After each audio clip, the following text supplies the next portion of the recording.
Hello everyone, कैसे हैं आप सब लोग। आई होप आप लोग अच्छे हों, अपने घर में सेफ हो। देख रहे हो अभी कैसा पैंडमिक सिचुएशन चल रहा है और इस सिचुएशन में हम लोग बाहर जाके पढ़ नहीं सकते। हाँ बिल्कुल सही है बेटा, कोचिंग जाके पढ़ना बहुत मुश्किल है अभी। तो हम लोगों को जो भी करना है घर बैठ के ही करना है। आप लोगों को अपनी तैयारी में कोई कमी नहीं रखनी है। आई नो कि एग्ज़ाम पोस्टपोन हो गए हैं या फिर जिन बच्चों ने CSET का एग्ज़ाम दिया है, मैं सबके लिए बोल रही हूँ वीडियो सुनो, मेरी नहीं बाकी सब टीचर्स की वीडियो सुनो। जितनी वीडियो सुनोगे ना उतना आप लोग के लिए फ़ायदा है। गाइस मेरे इस चैनल पे वैसे तो आप लोग को CSET के आपको सारे नोट्स प्लस MCQs अवेलेबल है, लेकिन मैंने यहाँ पे EBCL की नई सीरीज स्टार्ट की है जिसमें मैंने RBI एक्ट पूरा कराया है। पूरा मतलब पूरा अकॉर्डिंग टू योर मॉड्यूल पढ़ाया, कुछ भी नहीं छोड़ा है। और आपको भी वो 2 से 3 बार देखना है ताकि आप लोग को समझ में आए। उसके बाद फेमा बोला जाता है दलदल है, दलदल, ठीक है। इसमें फंसते जाएंगे लेकिन हम लोग को रास्ता नहीं मिलेगा। फेमा हमारे एग्जीक्यूटिव का सबसे टफेस्ट चैप्टर होता है जिसको मैंने पार्ट्स में पढ़ा है। अगर मैंने किसी चीज़ को पार्ट्स में पढ़ा है ना तो उसको पढ़ना ईजी हो जाता है। तो उसके 7 to 8 पार्ट्स है, आप लोगों को वो भी देखना है। हम लोग कंपटीशन एक्ट कर रहे थे। कंपटीशन एक्ट में हम लोगों ने कितने पार्ट्स पढ़ दिए? 5 पार्ट्स पढ़ लिए। 5 पार्ट पढ़ लिए और आज हम लोग जो पढ़ने जा रहे हैं वो 6 एंड लास्ट पार्ट है। थोड़ा सा लेंदी रहेगा ये लेसन, मतलब कंपटीशन एक्ट जो है ना गाइस वो पार्ट बी का है और पार्ट बी का इकलौता चैप्टर है और 25 मार्क्स कवर्ड करता है। 25 मार्क्स अगर ये पार्ट कवर्ड कर रहा है इसका मतलब आप लोग को जोरों शोरों से पढ़ना है इसको। इसकी तैयारी जोरों शोरों से रखनी है क्योंकि ये हमारे पास होने का सबसे अच्छा जरिया है। 25 मार्क्स का एक चैप्टर, ठीक है। तो 5 पार्ट ऑलरेडी हो चुके हैं, ये 6th पार्ट है जो कि थोड़ा सा लेंदी रहेगा क्योंकि मैं इसमें से सब कुछ लाई हूँ, छोटे छोटे मिसलेनियस भी लाई हूँ। तो स्टार्ट करें हमारा 6th part. Duties power function of competition commission of India. Competition commission of India को हमने कमीशन भी बोला था, CCI नहीं, CCI को हमने कमीशन भी बोला था। तो कमीशन के जो ड्यूटीज क्या है, पावर्स क्या है, वो सेक्शन 18 में दिए हुए हैं। देखो, to eliminate practice having adverse effect on competition, जो कि ऐसी प्रैक्टिसेस है जो एडवर्स इफेक्ट पड़ा रही है कंपटीशन पे, उसको एलिमिनेट करो। एलिमिनेट का मतलब खत्म करो, हटाओ, पतली गली से निकालो उन लोगों को जो कंपटीशन खराब कर रहे हैं। निकालो, पतली गली से निकालो। Next, to promote and sustain competition. Competition होना चाहिए, कंपटीशन होगा तभी तो पब्लिक का वेलफेयर होगा, तो प्रमोट करता है ये और sustain competition. Next, to protect interest of consumer. मैंने आपको बोला था कि कहीं भी कोई भी चीज़ आप पढ़ते हो तो ये चीज़ ज़रूर आती है, कंज्यूमर का इंटरेस्ट को प्रोटेक्ट करना। To ensure freedom of trade carried by other participant in market in India, मतलब इंडिया की मार्केट में दूसरों को भी काम करने दो। गाइस मैंने आपको एक एग्जांपल बताया था स्टार्टिंग की 1st क्लास में। 2 लड़कियां थी, ट्यूशन चलाती थी, पढ़ाती थी, बच्चों को अच्छा पढ़ाती थी। उनको देख के तीसरी लड़की ने बोला मैं भी पढ़ाऊंगी, मैं भी ट्यूशन चलाऊंगी। उन दोनों लड़कियों को वो बर्दाश्त नहीं हुआ। उन लोगों ने ट्यूशन की फ़ी इतनी कम कर दी कि 3rd लड़की को मार्केट में एंटर ही नहीं होने दिया। समझ में आ रहा है? तो इसका मतलब आपने दूसरों को निकाला, आपने कंपटीशन को एलिमिनेट किया। क्यों किया भाई? ताकि आप लोगों की मोनोपोली हो। चलो वहाँ तक भी चलता है, वहाँ तक भी आपके ऊपर कोई पेनल्टी नहीं लगती है, लेकिन उसके बाद अगर आप अनफेयर एडवांटेज उठाते हो अपनी मोनोपोली का कि नहीं हम दोनों ही मार्केट में, हम तो 1 लाख फीस लेंगे, हम तो 2 लाख फीस लेंगे, तो वो नहीं चलेगा, वो बिल्कुल भी नहीं चलेगा। नहीं, बिल्कुल नहीं चलेगा। वहाँ पे तुमको डंडा मारने आएगा। कौन मारने आएगा? CCI। कौन मारने आएगा? CCI। तो एक बार वापस सारे पॉइंट मेरे साथ पढ़ो। Eliminate, promote, protect, ensure. 2 P। Eliminate, promote, protect और इंश्योर, ठीक है। तो पहला eliminate practice having adverse effect on competition. दूसरा protect and sustain competition, promote and sustain competition. Third, protect the interest of consumer. और fourth, ensure a freedom carried by other participant in market in India. ठीक है, तो दो P दो E. पहला E क्या है? एलिमिनेट. दूसरा E क्या है? इंश्योर. पहला E क्या है? एलिमिनेट. दूसरा E क्या है? इंश्योर. पहला P क्या है? प्रोटेक्ट. दूसरा P क्या है? प्रमोट. Next section 636. मैं तो कहती हूँ इस चैप्टर को रट लो, घोट के पी लो, घोट के, मतलब वो कहते हैं ना कागज को पिघा लो, पानी में डालो और घोट के पी जाओ. ऐसा करने से तो भी याद नहीं होगा, बार बार वीडियोस देखोगे तो होगा. ठीक है, तो power of commission to regulate its own procedure. हमारा जो सीसीआई है ना, सीसीआई दादा है ना, सीसीआई दादा, वो अपने प्रोसीजर खुद रेगुलेट करता है. कैसे? देखते हैं. CCI shall have a power as vested in the Civil Code under Code of Civil Procedure Act 1908. जो सिविल कोड के पास पावर है ना, जो सिविल कोड के पास पावर है, वो ही पावर हमारे CCI अंकल के पास है. सेम टू सेम पावर हमारे CCI अंकल के पास भी है. और जो सिविल कोर्ट ऑर्डर दे सकता है वो हमारा कौन दे सकता है? ये भी दे सकता है. देखो क्या दे रहा है ये एक बार order. Call upon such expert from the economics, commerce, accountancy, international trade, from any discipline as it deemed necessary to assist the commission in the conduct of any inquiry by it. ध्यान से सुनना. कई बार क्या होता है कि competition खराब हो रहा है, उसकी वजह से हम लोगों को इंडस्ट्री की चेकिंग करनी पड़ती है, इंक्वायरी करनी पड़ती है.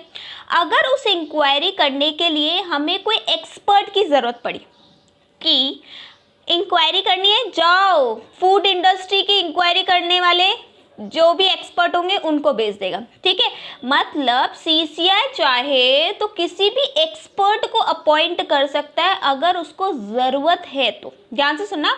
कॉल अपॉन सच एक्सपर्ट, देखो क्या लिखा है, call upon such expert from the field of economics, commerce, accountancy, international trade, from any display deemed necessary to assess and conduct any inquiry by. समझ में आया?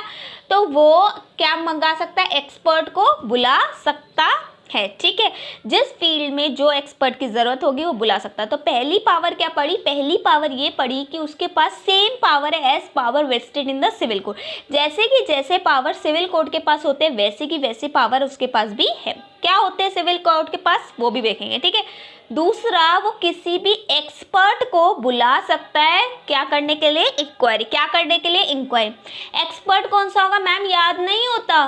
मैम याद नहीं होता कौन कौन से फील्ड का एक्सपर्ट. बेटा याद नहीं करना है इसको. 11th क्लास से लेके सारे सब्जेक्ट डाल दो. इकोनॉमिक्स 11th में आप लेते हो कॉमर्स, फिर कॉमर्स में पढ़ते हो economics, accountancy, business, international trade, वो सब कुछ डालना है. ठीक है, आगे देखते हैं.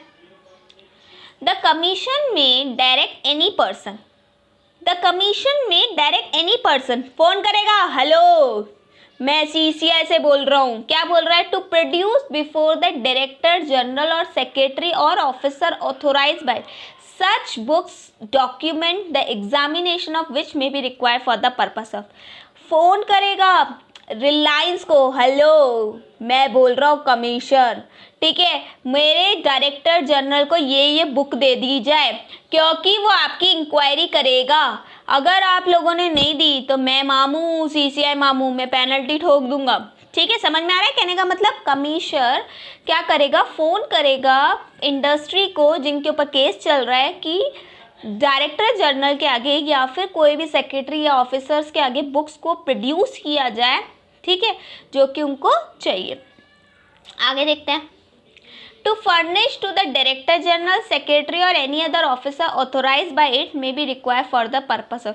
प्रोड्यूस करो और अगर उनको कोई ज़रूरत पड़ती है, उनको एडिशनल कोई चीज़ मांगते हैं तो वो भी दो. ठीक है, और उनको कोई हेल्प चाहिए, कोई चीज़ समझ में नहीं आ रही तो वो भी बता. ठीक है, वापस आ जाओ. तीन पावर पड़ी। पहली पावर क्या पड़ी, सिविल कोड के पास जैसी पावर है वही हमारे सीसीआई अंकल के पास भी है। सिविल कोड के पास जैसी पावर है वैसे ही सीसीआई अंकल के पास है। सिविल कोड की तरह सीसीआई भी किसको बुलाएगा, एक्सपर्ट को बुलाएगा, आओ आओ आओ आओ और इंक्वायरी करने जाओ जाओ जाओ जाओ, ठीक है। उसके बाद सीसीआई किसको फ़ोन करेगा, सीसीआई फ़ोन करेगा उस इंसान को जिससे उसको इंक्वायरी लेनी है। बोलेगा कि मेरे डायरेक्टर जनरल, मेरे ऑफिसर, मेरे को ऑफिसर्स को बुक्स, ये जो भी इनको बुक्स वगैरह चाहिए वो प्रोड्यूस करवा, फर्निश करो उनके आगे जो भी डॉक्यूमेंट्स वगैरह उनको चाहिए। Next, power under civil code 1908, ठीक है। सिविल कोड के अंदर क्या पावर होती है, तो सिविल कोड के अंदर जो पावर होती है वो आप दूसरे सब्जेक्ट्स में भी पढ़ोगे, JIGL में भी पढ़ोगे, ठीक है। वैसे देख लेते हैं अपन, summoning and enforcing the attendance of any person and examining an oath. आओ और बोलो, गीता के हाथ क्या बोलते हैं, गीता के सर पे हाथ रख के बोलो, जो बोलूंगा सच बोलूंगा, सच के अलावा कुछ नहीं बोलूंगा। ओथ लेनी है, examination, summoning and enforcing, phone करेगा आओ और क्या लो, ओथ लो, ठीक है। Requiring the discovery and production of document, आए हो ना, अब दिखाओ डॉक्यूमेंट्स, आए हो ना, डॉक्यूमेंट्स लाए हो ना, दिखाओ तो, आए हो डॉक्यूमेंट्स लाए हो तो दिखाओ। रिसीविंग एविडेंस ऑन एफिडेविट, लिख के दो कि जो दे रहे हो सही दे रहे हो, लिख के दो, एफिडेविट करके दो, ठीक है। Next, issuing commission for the examination of witness and documents, ठीक है। मतलब विटनेस वगैरह को भी ये लोग बुलाते हैं, ठीक है। देखा है ना, पुरानी मूवीज नहीं देखते हो क्या, मूवीज देखा करो, मूवीज देखने से बहुत कुछ मिलता है, समझ में आया।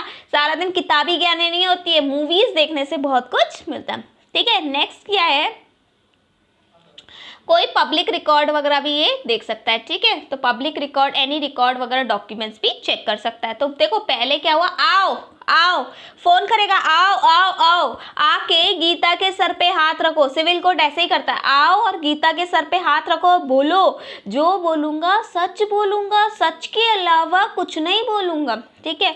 उसके बाद डॉक्यूमेंट्स लाओ, आए हो ना, आए हो ना, तो डॉक्यूमेंट्स क्यों नहीं लाए हो, आए हो तो डॉक्यूमेंट्स भी लाओ, ठीक है। एविडेंस भी लिख के दो, एफिडेविट पे लिख के दो, जो दिया है सही दिया है, जो दिया है सही दिया है, ठीक है। उसके बाद विटनेस को भी लाओ, ठीक है। और कोई पब्लिक डॉक्यूमेंट है तो वो भी चाहिए, याद हो जाएगा कैसे, आए हो तो क्या लाओ, डॉक्यूमेंट्स लाओ, पहले आओ आओ आओ आओ, गीता के सर पे हाथ रखो, उसके बाद डॉक्यूमेंट्स लाओ, उसके बाद लिख के दो एफिडेविट पे कि जो बोलूँगा सच बोलूँगा, उसके बाद विटनेस, और लास्ट में होता है हमारा कॉपी ऑफ पब्लिक रिकॉर्ड, मतलब कोई भी अगर दूसरा रिकॉर्ड्स वगैरह चाहिए तो वो भी ले लो। तो हम लोगों ने पावर ऑफ सिविल कोड पढ़ी जो कि 5 पॉइंट में, पहला क्या बोलता है, आओ और गीता के सर पे हाथ रखो, दूसरा बोलता है डॉक्यूमेंट्स लाओ, ठीक है। उसके बाद बोलता है कि एफिडेविट लिखो, फोर्थ बोलता है कि विटनेस लाओ, और पांचवा बोलता है कि कोई भी पब्लिक डॉक्यूमेंट चाहिए तो वो भी लाओ। नेक्स्ट, नोट क्या बोलता है, सीसीआई मामू क्या बोलता है, देखें, the CCI has been empowered to lay down it own procedure और रेगुलेशन। देखो बिल्कुल सही बात है, सीसीआई के पास सिविल कोड की पावर है, सीसीआई के पास सिविल कोड की पावर है। इसका मतलब ये नहीं है कि जैसा सिविल कोड ने बोला है वैसा ही सीसीआई काम करे, जैसा जैसा सिविल कोड में लिखा है वैसा ही काम करे, ऐसा नहीं है भैया, नहीं है। जैसा सिविल कोड बोलेगा वैसा काम नहीं करेंगे, यहाँ पे हम लोग अपनी पावर भी अप्लाई कर सकते हैं, लेकिन ऐसा नहीं है कि किसी कंपनी के ऊपर अगर सीसीआई वाले का केस चल रहा है तो आप उस कंपनी के डायरेक्टर्स को, एम्प्लॉयज़ को कोड़े मार रहे हो, चलता क्यों नहीं है, चलता क्यों नहीं है, चलती हुई आग पे लेके आ रहे हो, ठीक है। ऐसा नहीं है भाई, बेइज्जत करते हुए लेके आ रहे हो, ऐसा नहीं है। मतलब आप अपने पावर्स को यूज कर सकते हो लेकिन एक हद तक, सिविल तक, ठीक है। तो सीसीआई के पास पावर है to lay down it own procedure और regulation. It is not bound by the procedure laid down by the Civil Code of Procedure Act 1908। मतलब सिविल प्रोसीजर एक्ट से आप बाउंड नहीं हो, आप वैसा फॉलो कर सकते हो, आपके पास वैसे पावर है सीसीआई के पास, लेकिन ज़रूरी नहीं है कि सीसीआई वो ही फॉलो करे। लेकिन बट देखो इसने क्या बोला है, बट में, बट देखे, बट ठीक है। Shall be observe the principle of natural justice, ठीक है। जो प्रिंसिपल ऑफ नेचुरल जस्टिस होता है ना कि ठीक है आप अगर सिविल केस लाए हो तो तरीके से बोलो, ठीक है, और आप लोग मतलब अपॉर्चुनिटी ऑफ बीइंग हर्ड दो, कोई भी बात का डिसीजन देने से पहले दोनों पार्टीज की सुनी जाए, वो सब कुछ देखना ही देखना है, ठीक है। तो वापस बता देती हूँ, सीसीआई के पास सेम पावर है सिविल कोर्ट की तरह। देखो चैप्टर इंपॉर्टेंट है इसलिए बार बार बोल रही हूँ। सीसीआई के पास सेम पावर है सिविल कोर्ट के पास। सीसीआई अपने अंडर में कोई एक्सपर्ट अपॉइंट कर सकता है। सीसीआई किसी भी के ऊपर जब केस चल रहा है तो बोल सकता है मेरे डायरेक्टर जनरल, अदर ऑफिसर्स या सेक्रेटरी को क्या दिया जाए, डॉक्यूमेंट्स दिया जाए, फर्निश किया जाए या फिर प्रोड्यूस किया जाए। ये 3 चीज़ें थी। फिर सिविल कोर्ट में हमने क्या दी कि 5। पहला, आओ और गीता पे कसम खाओ। आओ और गीता पे कसम खाओ। दूसरा, आए हो तो एविडेंस लेके आओ। एविडेंस दिए, लिख के दो एफिडेविट पे सही दिखे, लिख के दो एफिडेविट पे सही लिखे। उसके बाद विटनेस लाओ और पब्लिक डॉक्यूमेंट्स कोई चाहिए तो, ठीक है। उसके बाद हमने देखा सीसीआई के पास सेम पावर तो है सिविल कोर्ट के पास, लेकिन सीसीआई अपनी भी पावर यूज़ कर सकता है, लेकिन नेचुरल जस्टिस से अगेंस्ट वो नहीं जाएगा। रेक्टिफिकेशन ऑफ ऑर्डर, सीसीआई ने बोला मैंने ऑर्डर दिया, लेकिन क्या हुआ, क्या हुआ, ध्यान से सुनना। वो तो 2 लड़कियां थी ना, 2 लड़कियां थी जो कि अपनी मनमानी कर रही थी और ट्यूशन अपने आप चला रही थी, ठीक है। अब 2 लड़कियां अपने आप ट्यूशन चला दी, तीसरी को आने नहीं दी, तीसरी ने लगा दिया केस, ठीक है। तीसरी लड़की ने उठा के लगा दिया केस कि ये दोनों लड़कियां मुझे काम नहीं करने दे रही, कंपटीशन खराब कर रही है, और सीसीआई ने ऑर्डर दे दिया। सीसीआई ने जब ऑर्डर दिया तो थोड़े टाइम बाद सीसीआई का जो बेटा था, सीसीआई का थोड़ी बेटा होगा, सीसीआई तो बॉडी कॉर्पोरेट है, मतलब हाँ कुछ भी, ठीक है। सीसीआई के कमिश्नर का जो बेटा था, ठीक है, उसने क्या हुआ, वो ट्यूशन पढ़ने गया। वो दोनों लड़कियां ट्यूशन पढ़ाती थी तो वो उसके पास ट्यूशन पढ़ने गया।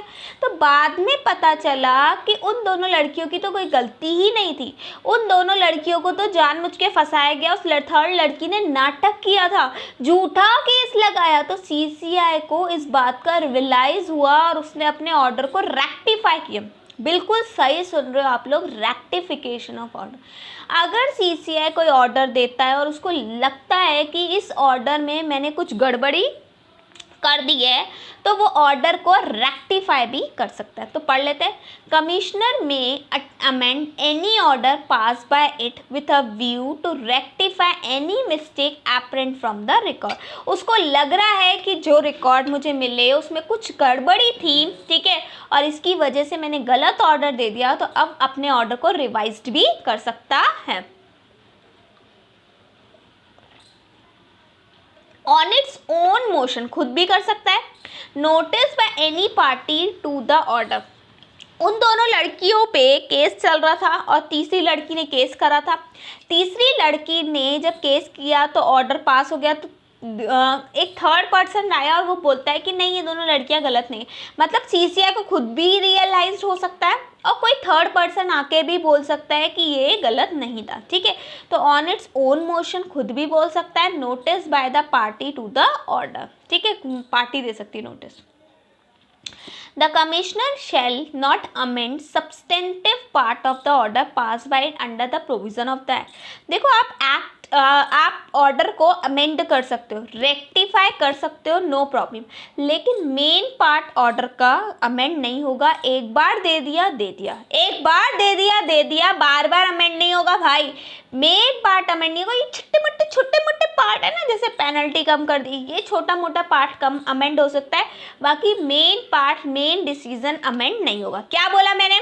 सीसीआई अपने ऑर्डर्स को अमेंड कर सकता है, खुद से भी कर सकता है और किसी के नोटिस देने पे भी कर सकता है, लेकिन सीसीआई अपने ऑर्डर्स का मेन पार्ट अमेंड नहीं कर सकता, छोटे मोटे दूसरे पार्ट कर सकता है। आगे चलते हैं। कमिश्नर एंटर इनटू मेमोरेंडम और arrangement for the purpose of discharge and function under this act with any agency or any foreign country prior approval of central government। ठीक है, क्या बोला ये, वापस बोल देते हैं।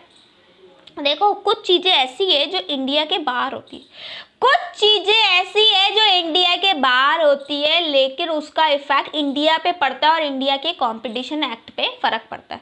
कुछ चीज़ें ऐसी है जो इंडिया के बाहर होती है लेकिन इंडिया के कंपटीशन एक्ट पे उसका फ़र्क पड़ रहा है, इफेक्ट पड़ रहा है, तो इसीलिए वो यहाँ पे उस पर केस चल सकता है।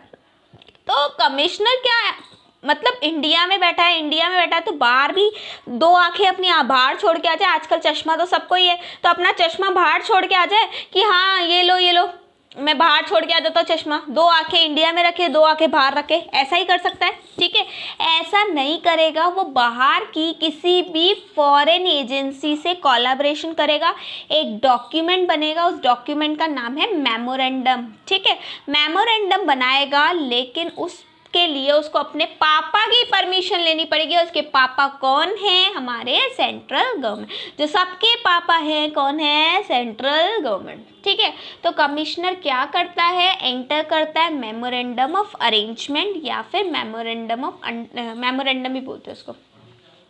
For the purpose of discharging of duties function under this act with any agency of foreign country, foreign country के लिए कर सकता है लेकिन प्रायर अप्रूवल किसकी चाहिए? उसको पापा की चाहिए। पापा कौन है? पापा है सेंट्रल गवर्नमेंट। चले, अपॉइंटमेंट ऑफ डायरेक्टर जनरल, अभी अभी पढ़ा था ना हम लोगों ने कि सीसीआई को कोई भी काम करने के लिए, सीसीआई जो है ना, सीसीआई उसको अपने काम करने के लिए वन मैन आर्मी नहीं चाहिए। वन मैन आर्मी नहीं चाहिए बेटा कि एक ही इंसान सारा काम कर देगा, नहीं नहीं नहीं नहीं नहीं नहीं, उसके अंडर में वो अपना एक सेक्रेटरी रखेगा, अपना एक मैनेजर रखेगा, दैट इज डायरेक्टर जनरल। ठीक है, फ़ोन किया था ना मेरा डायरेक्टर जनरल आ रहा है, बुक्स को तैयार रखो। ठीक है, तो इसको अपॉइंट कौन करेगा? डायरेक्टर जनरल को कौन अपॉइंट करेगा? हमारा सीसीआई। सीसीआई को कौन अपॉइंट करेगा? सीसीआई को अपॉइंट करेगा सेंट्रल गवर्नमेंट। तो सेंट्रल गवर्नमेंट सबका पापा हुआ, उसका छोटा बेटा हुआ सीसीआई और सीसीआई का बेटा हुआ डायरेक्टर जनरल। सेक्शन 60 पढ़ते हैं। सीजी अपॉइंट करेगा डायरेक्टर जनरल और such additional joint deputy assistant director general और अदर एडवाइजर कंसल्टेंट और officer for the purpose assisting the commission in conducting inquiry into the contravention with any provision of, मतलब इसको भी दादाजी ही appoint करवा के देंगे। जो हमारे सेंट्रल गवर्नमेंट जो सबके पापा है ना, सबके पापा, वो ही डायरेक्टर जनरल को भी अपॉइंट करेंगे। क्यों करेंगे? कि जो मेरा बड़ा बेटा है ना, बड़ा बेटा कौन है इसका? सीसीआई। बड़ा बेटा है सीसीआई और सीसीआई की हेल्प करना। वापस पढ़े एक बार, सेंट्रल गवर्नमेंट अपॉइंट करेगी किसको? डायरेक्टर जनरल को, एडिशनल डायरेक्टर को, जॉइंट डायरेक्टर को, डिप्टी या असिस्टेंट डायरेक्टर। 5 है, वापस बोलो मेरे साथ। जय हिंद, जय हिंद नहीं बोलना भाई, क्या बोलना है? नाम director general, assistant director, joint director, deputy director और डायरेक्टर, वही हो गया। ठीक है, तो ये क्या करेंगे? ये सीसीआई को एडवाइस करेंगे, कंसल्टेंट करेंगे। ठीक है, ये यहाँ पे लिखा हुआ है, एक सेकेंड। ठीक है, तो ये सीसीआई को एडवाइस वगैरह करेंगे। ठीक है, for the purpose of assisting the commissioner in conducting inquiry and contravention of the provision. ठीक है, चले आगे। सैलरी भी कौन देगा? लाया कौन? पापा लाए ना, सबके पापा, सबके पापा लाए, तो सैलरी भी सबके पापा ही देंगे। तो salary, allowances and other terms and condition of service decided by central government.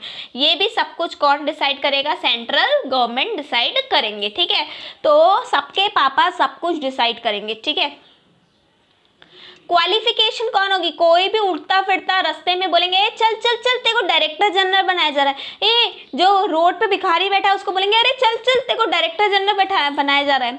या फिर पंडित में मंदिर में पंडित जी बैठे, उनको बोलेंगे चल चल चल चल तेरे को डायरेक्टर जनरल बनाया जा रहा है। कौन बनेगा डायरेक्टर जनरल? क्या क्वालिफिकेशन होगी? तो देखते हैं। Qualification of director general, adviser, consultant and other officers. Person of integrity, ये तो वही था ना अपना आईएएस वाला। एबिलिटी, ठीक है, और स्टैंडिंग वाला वो था ना, सिस था, है ना, IAS करा था। IAS मतलब इंटीग्रिटी, एबिलिटी और स्टैंडिंग। कहाँ पढ़ा था? कमीशन की टाइप के, ठीक है। जो CCI का कमिश्नर होगा वो उसमें ये वाली सारी चीज़ें होनी चाहिए कमिश्नर और मेंबर्स में, ठीक है। तो यहाँ पे डायरेक्टर जनरल में भी सेम ही होनी चाहिए, वो इंटीग्रिटी होना चाहिए, मतलब हॉनेस्ट वगैरह होना चाहिए, उसमें काम करने की क्षमता होनी चाहिए, एक्सपीरियंस होना चाहिए, नॉलेज होनी चाहिए of accounts, management, business administration, law, international trade, economics and such other qualification as may be prescribe, ठीक है। तो उसमें ये सारी चीज़ें होनी चाहिए, मतलब आप लोग भी बन सकते हैं क्योंकि आप लोग ये सब कुछ पढ़ते हो, ठीक है। आप लोग भी बन सकते हो भाई डायरेक्टर जनरल, क्योंकि आप लोगों में ये सारी क्वालिफिकेशन है। आपको याद CCI का जो प्रेसिडेंट होता है या कमिश्नर होता है उसको अपॉइंट करने के लिए 15 या उसके मेंबर्स को भी अपॉइंट करने के लिए 15 साल का एक्सपीरियंस होना चाहिए। इसमें ऐसा कुछ नहीं, इसमें 15 साल वाली चीज़ नहीं लगी हुई, इसमें सिर्फ बोला एक्सपीरियंस होना चाहिए, ठीक है। तो वो याद रखना, वहाँ पे 15 साल वाली कंडीशन थी, यहाँ पे ऐसा कुछ भी नहीं है। अब पावर क्या है? पापा का बेटे का क्या पावर है, मतलब पोते का क्या पावर है, पोते का क्या पावर है। तो देखते हैं पोते का क्या पावर है।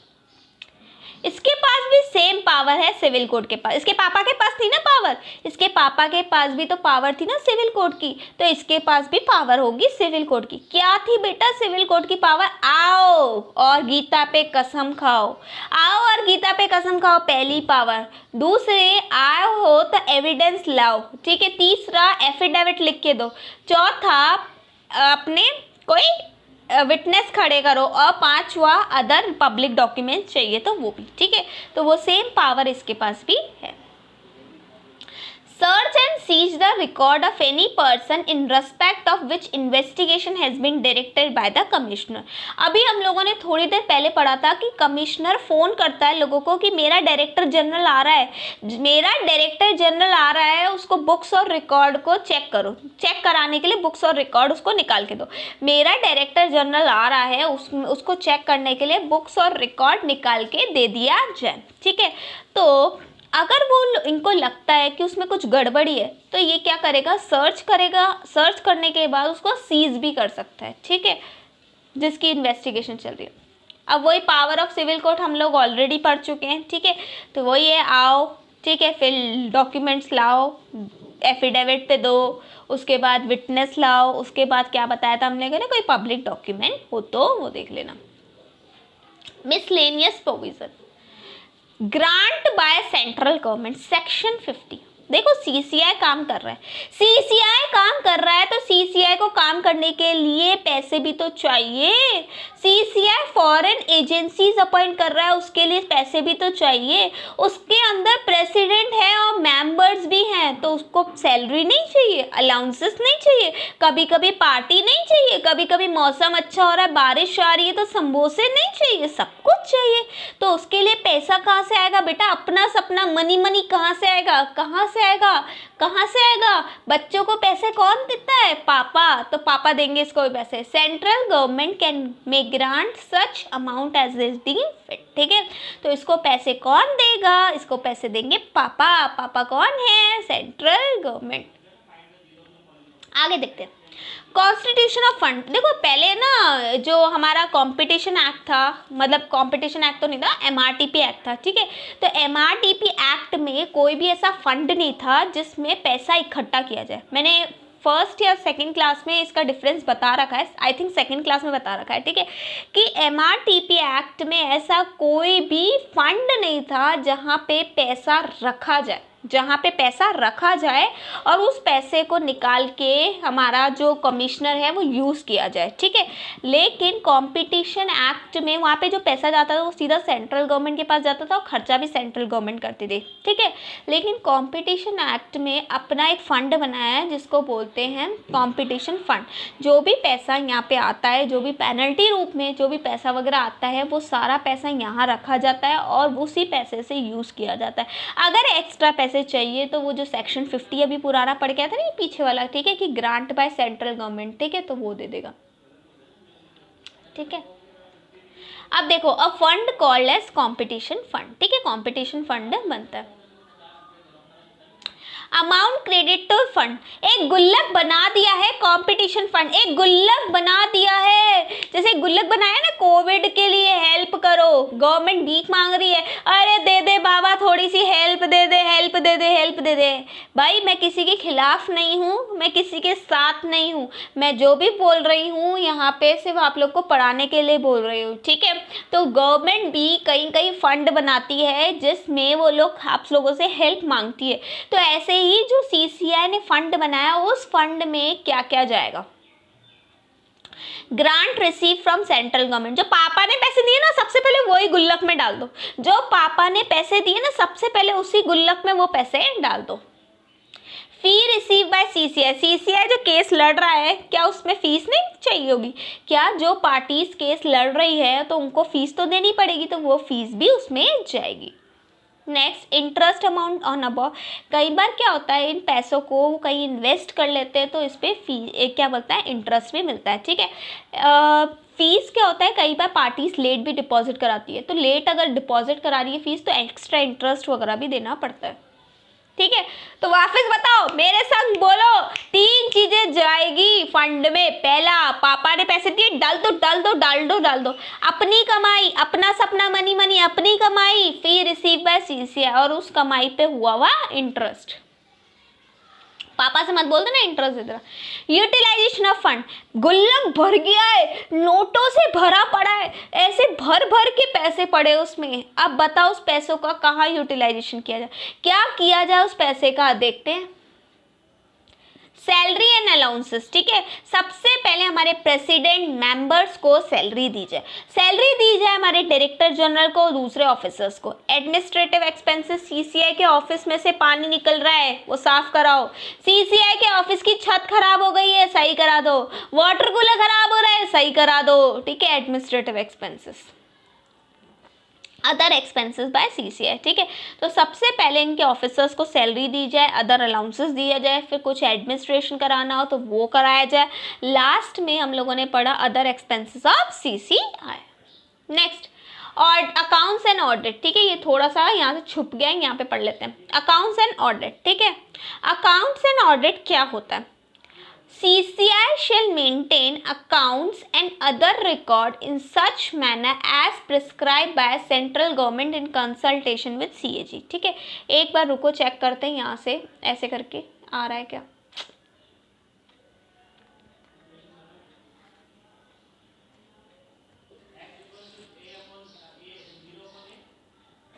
तो अकाउंट्स एंड ऑडिट क्या है एक बार देख लेते हैं। यहाँ पे आ जा भाई, शिफ्ट हो जा, ठीक है। अकाउंट एंड ऑडिट क्या है, सेक्शन 52 बोलता है या ठीक है। CCI shall maintain accounts and other record in such manner as prescribed by central government, जैसा सेंट्रल गवर्नमेंट बोलती है वैसा ही बनाएंगे, इन कंसल्टेशन विद CAG, ठीक है। CAG क्या है, CAG है controller auditor general of India, controller and auditor general of India. ये क्या होता है, किसी भी गवर्नमेंट कंपनी की ऑडिट करनी होती है तो ये हमारा CAG ही ऑडिट करता है, ठीक है। किसी भी गवर्नमेंट कंपनी की ऑडिट वगैरह कौन करता है, CAG करता है। तो जो भी अकाउंट्स और रिकॉर्ड बनाए जाएंगे वो किससे कंसल्ट किए जाएंगे, CAG से कंसल्ट किए। CAG से कौन कंसल्ट करके आएगा, पापा करके आएंगे। पापा कौन है, सेंट्रल गवर्नमेंट, और सेंट्रल गवर्नमेंट हमको बताएगा। आगे देखते हैं। Account shall be audited bye CAG, आ गया, वही गवर्नमेंट का काम है। तो गवर्नमेंट के सारे अकाउंट्स को कौन ऑडिट करता है, CAG करता है, ठीक है। These account shall be forwarded to the central government and state government, it shall lay it before both the house of parliament, ठीक है। ध्यान से सुनना, सबसे पहले अकाउंट और ऑडिट बनाना कैसे, अकाउंट और ऑडिट बनाना है जैसा सेंट्रल गवर्नमेंट बोले, जैसा सेंट्रल गवर्नमेंट बोलेगी वैसे की वैसे ही अकाउंट और ऑडिट बनाना है। लेकिन सेंट्रल गवर्नमेंट किससे कंसल्ट करेगी, CAG से करेगी, ठीक है। CAG उसकी ऑडिट करेगा। ऑडिट करने के बाद वो अकाउंट किसको दिए जाएंगे, पापा को दिए जाएंगे और पापा के छोटे भाई को दिए जाएंगे, ठीक है। तो पापा को दिए जाएंगे, खाली पापा को दिए जाएंगे। पापा कौन है, सेंट्रल गवर्नमेंट, ठीक है। फिर सेंट्रल गवर्नमेंट उसको दोनों अपने कहते हैं ना दोनों के पास रखेगा, तो दोनों कौन है, अपने दोनों सालों के पास रखेगा। साले कौन है, both the houses of parliament. और आप लोग CSET पढ़ के आए तो आपको पता है 2 हाउसेस होते हैं, लोअर हाउस और upper house. Furnishing of return to CG, ठीक है। अकाउंट बनने के बाद हर कंपनी को क्या होता है, रिटर्न्स वगैरह फाइल करनी पड़ती है। तो रिटर्न कौन सेंट्रल गवर्नमेंट के पास हमें फाइल करनी पड़ेगी। तो CCI shall furnish to central government such return and statement as may be prescribe by central government ने जो जो रिटर्न रिटर्न रिटर्न रिटर्न बोले हैं, जो जो जो जो स्टेटमेंट बोले हैं वो फर्निश्ड कर लो, कर दो शरीफ बच्चे की तरह फर्निश्ड कर दो। ये जो काम होगा वो साल में एक बार होगा। वैसे भी आपको पता है सारी कंपनीज के जो रिटर्न्स वगैरह हैं वो क्वार्टरली जाते हैं, लेकिन मेन जो रिटर्न है वो एनुअली जाते हैं, ठीक है। क्वार्टरली जाते हैं, 4 क्वार्टर में जाते हैं, फिर मेन एनुअल में भी जाते हैं, ठीक है। तो annual report must be submitted, ठीक है। मतलब ये रिटर्न्स एंड रिपोर्ट भी जाएंगे प्लस एक एनुअल रिपोर्ट भी जाएगी। आगे पढ़ते हैं। Copy of the report shall be laid down before both the house of parliament, और वही पापा जाके उठा के both the house of parliament में दे देंगे। फाइनेंस अकाउंट एंड ऑडिट, यही वही लैंग्वेज लिखी हुई है, सिर्फ मैं रीड कर रही हूँ, बाकी मैंने वही समझा दिया। सबसे पहले हमने पढ़ा था grant by central government section 50 में, such sum of money as it may deem fit for the purpose of utilization of the act after due appropriation made by the parliament. ये जो लैंग्वेज है आपकी बिल्कुल मॉड्यूल की language है, मैंने अपनी लैंग्वेज में आपको समझा दिया। सेक्शन 50 वही चीज़ मैंने आपको यहाँ पे बता दी, ठीक है। क्या क्या क्रेडिट होगा ये पढ़ा था। पहला जो सारा sum amount receive grant by commissioner, ठीक है, फी रिसीव हुआ, उसके बाद इंटरेस्ट अगर ए और बी के बीच में, ठीक है। नेक्स्ट, ठीक है। अकाउंट एंड ऑडिट क्या बोला है, proper account and other relevant record shall be maintain by the commissioner. Commissioner को बनाना पड़ेगा, किससे कंसल्ट करने के साथ, सीएजी के साथ कंसल्ट करें। CAG shall specify the interval within which account of the commissioner shall be audited. फिर सीएजी क्या करेगा, विद इन द इंटरवल उसको ऑडिट करेगा। और the expenses if any incurred in connection with such audit shall be payable by the commissioner. Audit की जो fees होगी वो कमिश्नर पे करेगा, किसको, सीएजी को। The report shall be forwarded to the central government, उसकी रिपोर्ट किसको दे दी जाएगी, पापा को दे दी जाएगी। और government shall cause it to be laid before both the house of parliament, और पापा उसको क्या करेंगे, दोनों बहुत अपने सालों के आगे रख देंगे, दोनों both the house of parliament में रख देंगे। आगे चलो। The government be passed by the order passed by the commissioner being matter appealable to the Supreme Court shall not subject to audit by the CAG। ध्यान से सुनना, ये important है। The order passed by the commissioner being matter appealable to the supreme court, ऐसे order जो commissioner ने तो part कर लिए, ऐसे ऑर्डर जो कमिश्नर ने तो दे दिए लेकिन सामने वाली पार्टी ने सुप्रीम कोर्ट में अपील लगा दी है, तो उसकी अभी ऑडिट नहीं हो सकती क्योंकि वो मैटर अभी क्लोज नहीं हुआ है।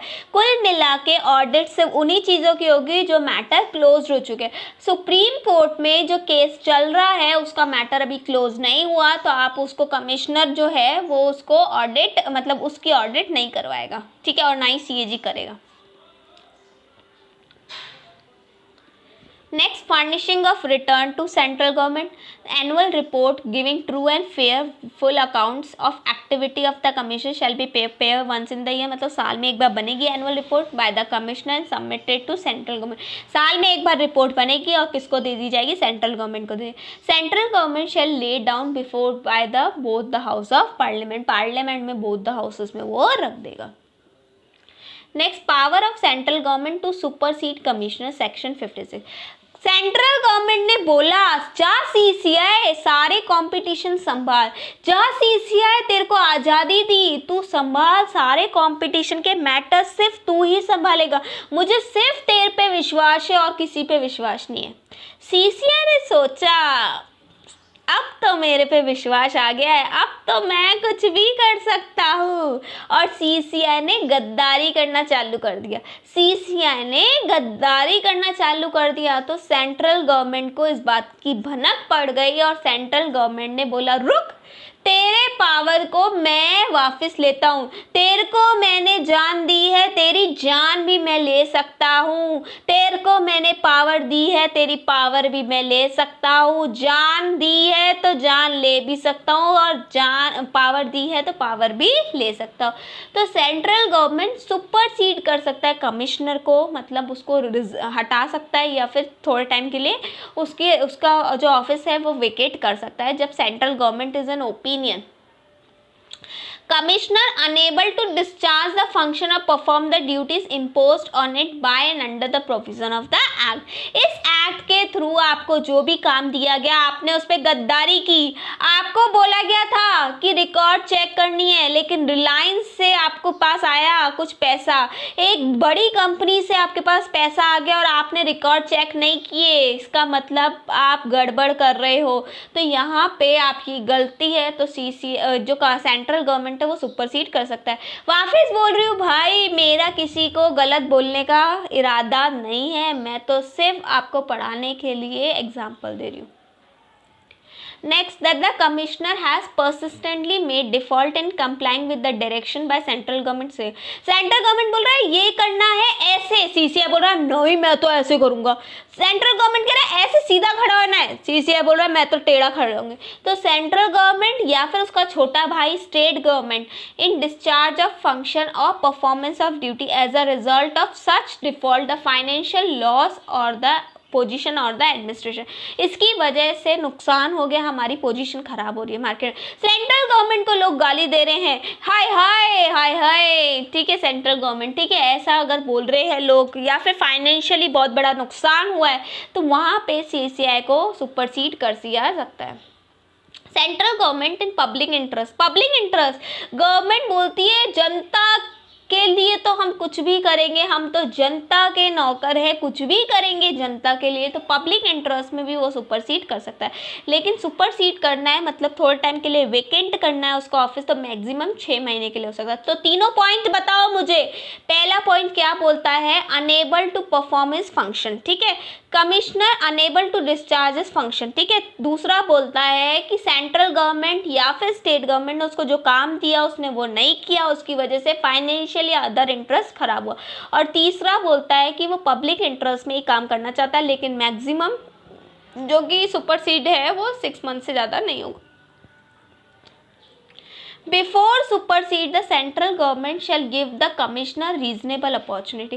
एक आखिरी मौका तो भगवान भी देता है, एक आखिरी मौका तो भगवान भी देता है। तुम तो इंसान हो सेंट्रल गवर्नमेंट, तुम तो एक लीगल पर्सनैलिटी हो, ठीक है, तो आप भी एक अपॉर्चुनिटी तो दोगे ना सीसीआई को। सीसीआई जा रहा है टाटा बाय बाय करने वाला है, उसको एक आखिरी मौका तो दो बोलने का, तो निकालने से पहले एक आखिरी मौका दिया जाएगा। Before supersede the central government shall give a commissioner reasonable opportunity of being heard.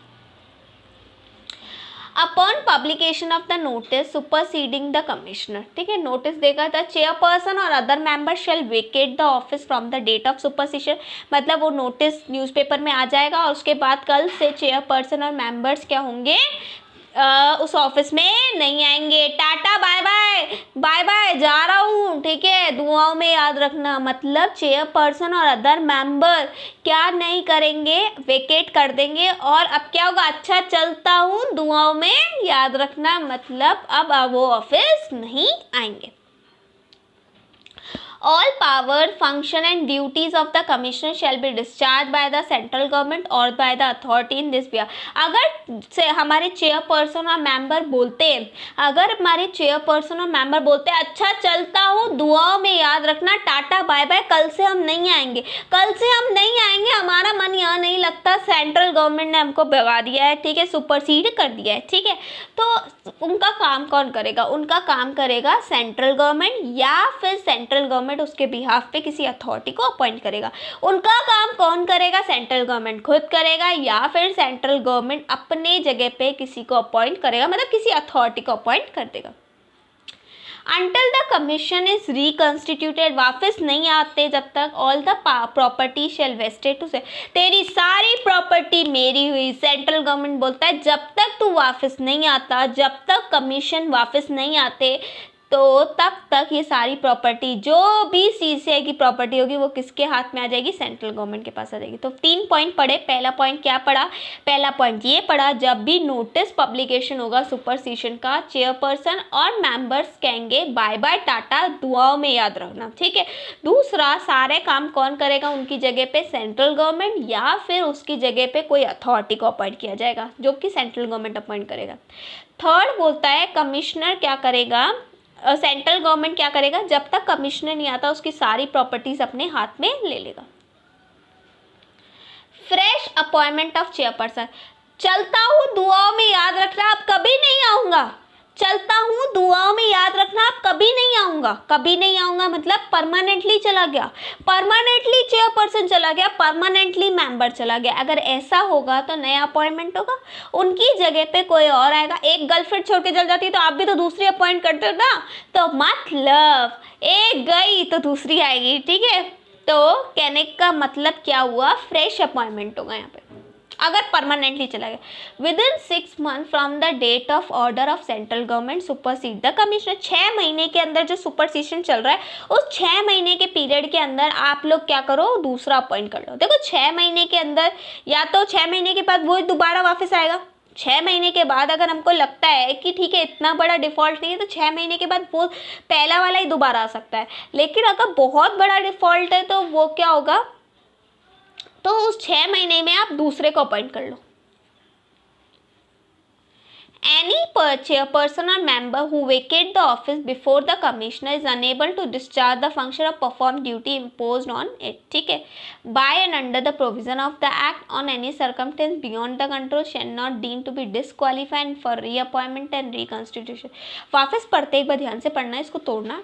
Any commissioner or chairperson or member shall vacate the office, छोड़ के चला गया, because the commissioner is unable to discharge his function, क्योंकि वो काम नहीं कर पा रहा था अपना, ठीक है, imposed in duty under the provision of the act. अब ध्यान से सुनना, हमारा चेयरपर्सन बड़ा ही अच्छा इंसान था, बड़ा ही अच्छा काम करता था, बहुत ही दिल लगा के काम करता था, दिन में 10 घंटे काम करता था, बड़ा ही ईमानदार इंसान था। भगवान ना करे किसी के साथ ऐसा हो, ठीक है। लेकिन चेयरपर्सन को एक दिन सुबह आई खांसी, दूसरे दिन हुआ बुखार और उसको हो गया कोविड, और कोविड होने की वजह से वो क्वारंटाइन हो गया और उसकी वजह से उसको 1 महीने का रेस्ट करना पड़ा। 15 दिन तो क्वारंटाइन था बेचारा और 15 दिन उसने और रेस्ट किया। इसकी वजह से वो 1 महीना ऑफिस नहीं आ पाया। 1 महीना बेचारा ऑफिस नहीं आ पाया तो क्या मैं बोल सकती हूँ कि उसको निकाल दिया जाए, जा निकल पतली गली से जा, तू आराम कर, तू घर पे ही रह, क्या बोल सकते हैं ऐसा? नहीं, ठीक है। Any chairperson or member who vacate the office, छोड़ के ही है, because commissioner is unable to discharge his function, वो काम नहीं कर पा रहा, उसको कोविड हो गया, वो बाहर नहीं निकल पा रहा, और perform is duty imposed in under the provision of the act on account of circumstances.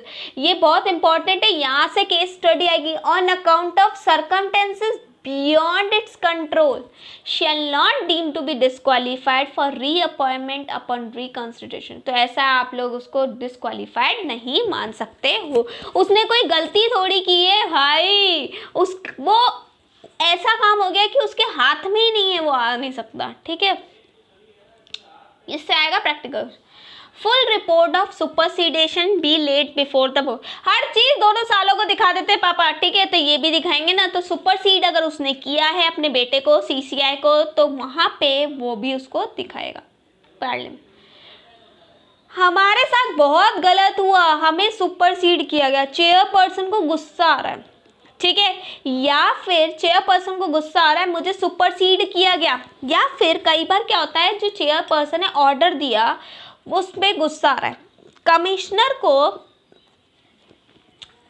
Commissioner ने जो ऑर्डर दिया, सीसीआई के कमिश्नर ने जो ऑर्डर दिया कि किसी कंपनी के ऊपर ऑर्डर दिया कि इसके ऊपर इतनी पेनल्टी लगनी चाहिए, तो उसको गुस्सा आ रहा है, तो गुस्सा आना के लिए वो अपीलेट ट्रिब्यूनल में जाएगा, ठीक है। ध्यान से सुनना, चेयरपर्सन नहीं जाएगा, हमारा जो चेयरपर्सन है जो ऑर्डर देता है, जो कि हमारा सीसीआई है, वो ऑर्डर दे रहा है। अगर सीसीआई ने कोई ऑर्डर दिया और किसी पर्सन को लग रहा है इसने गलत ऑर्डर दिया है, इसने सीसीआई ने गलत ऑर्डर दिया है, तो वहाँ पे अपील करेंगे, और अपील किसको करेंगे? एपीलेट ट्रिब्यूनल को। कौन है हमारा appellate tribunal? NCLAT, national company law appellate tribunal. पता है आपको, कंपनी से रिलेटेड कोई भी केसेस होते हैं ना, तो हम NCLT में जाते हैं, नेशनल कंपनी लॉ ट्रिब्यूनल में जाते हैं। लेकिन नेशनल कंपनी लॉ से अगर हम सेटिस्फाइड नहीं होते तो हम लोग जाते हैं NCLAT में जाते हैं, national company law appellate tribunal, ठीक है, उसके पास जाते हैं। तो यहाँ पे भी अभी नई अथॉरिटी नहीं बनाई गई, उस NCLAT में ही आपको जाना पड़ेगा। पावर इसकी सेक्शन 53D में दी गई है। NCLAT की जो पावर है वो कहाँ दी गई है, सेक्शन 53 में दी गई है, 53D में। ठीक है, ये भी सिविल कोड की तरह ही काम करेगा, वही guided by the principle of natural justice, मतलब सिविल कोड की तरह इसका काम होगा और इसके पास प्रिंसिपल जैसे कि अपॉर्चुनिटी ऑफ बीइंग हर्ड देना है और सिविल तरीके से ही काम करना है।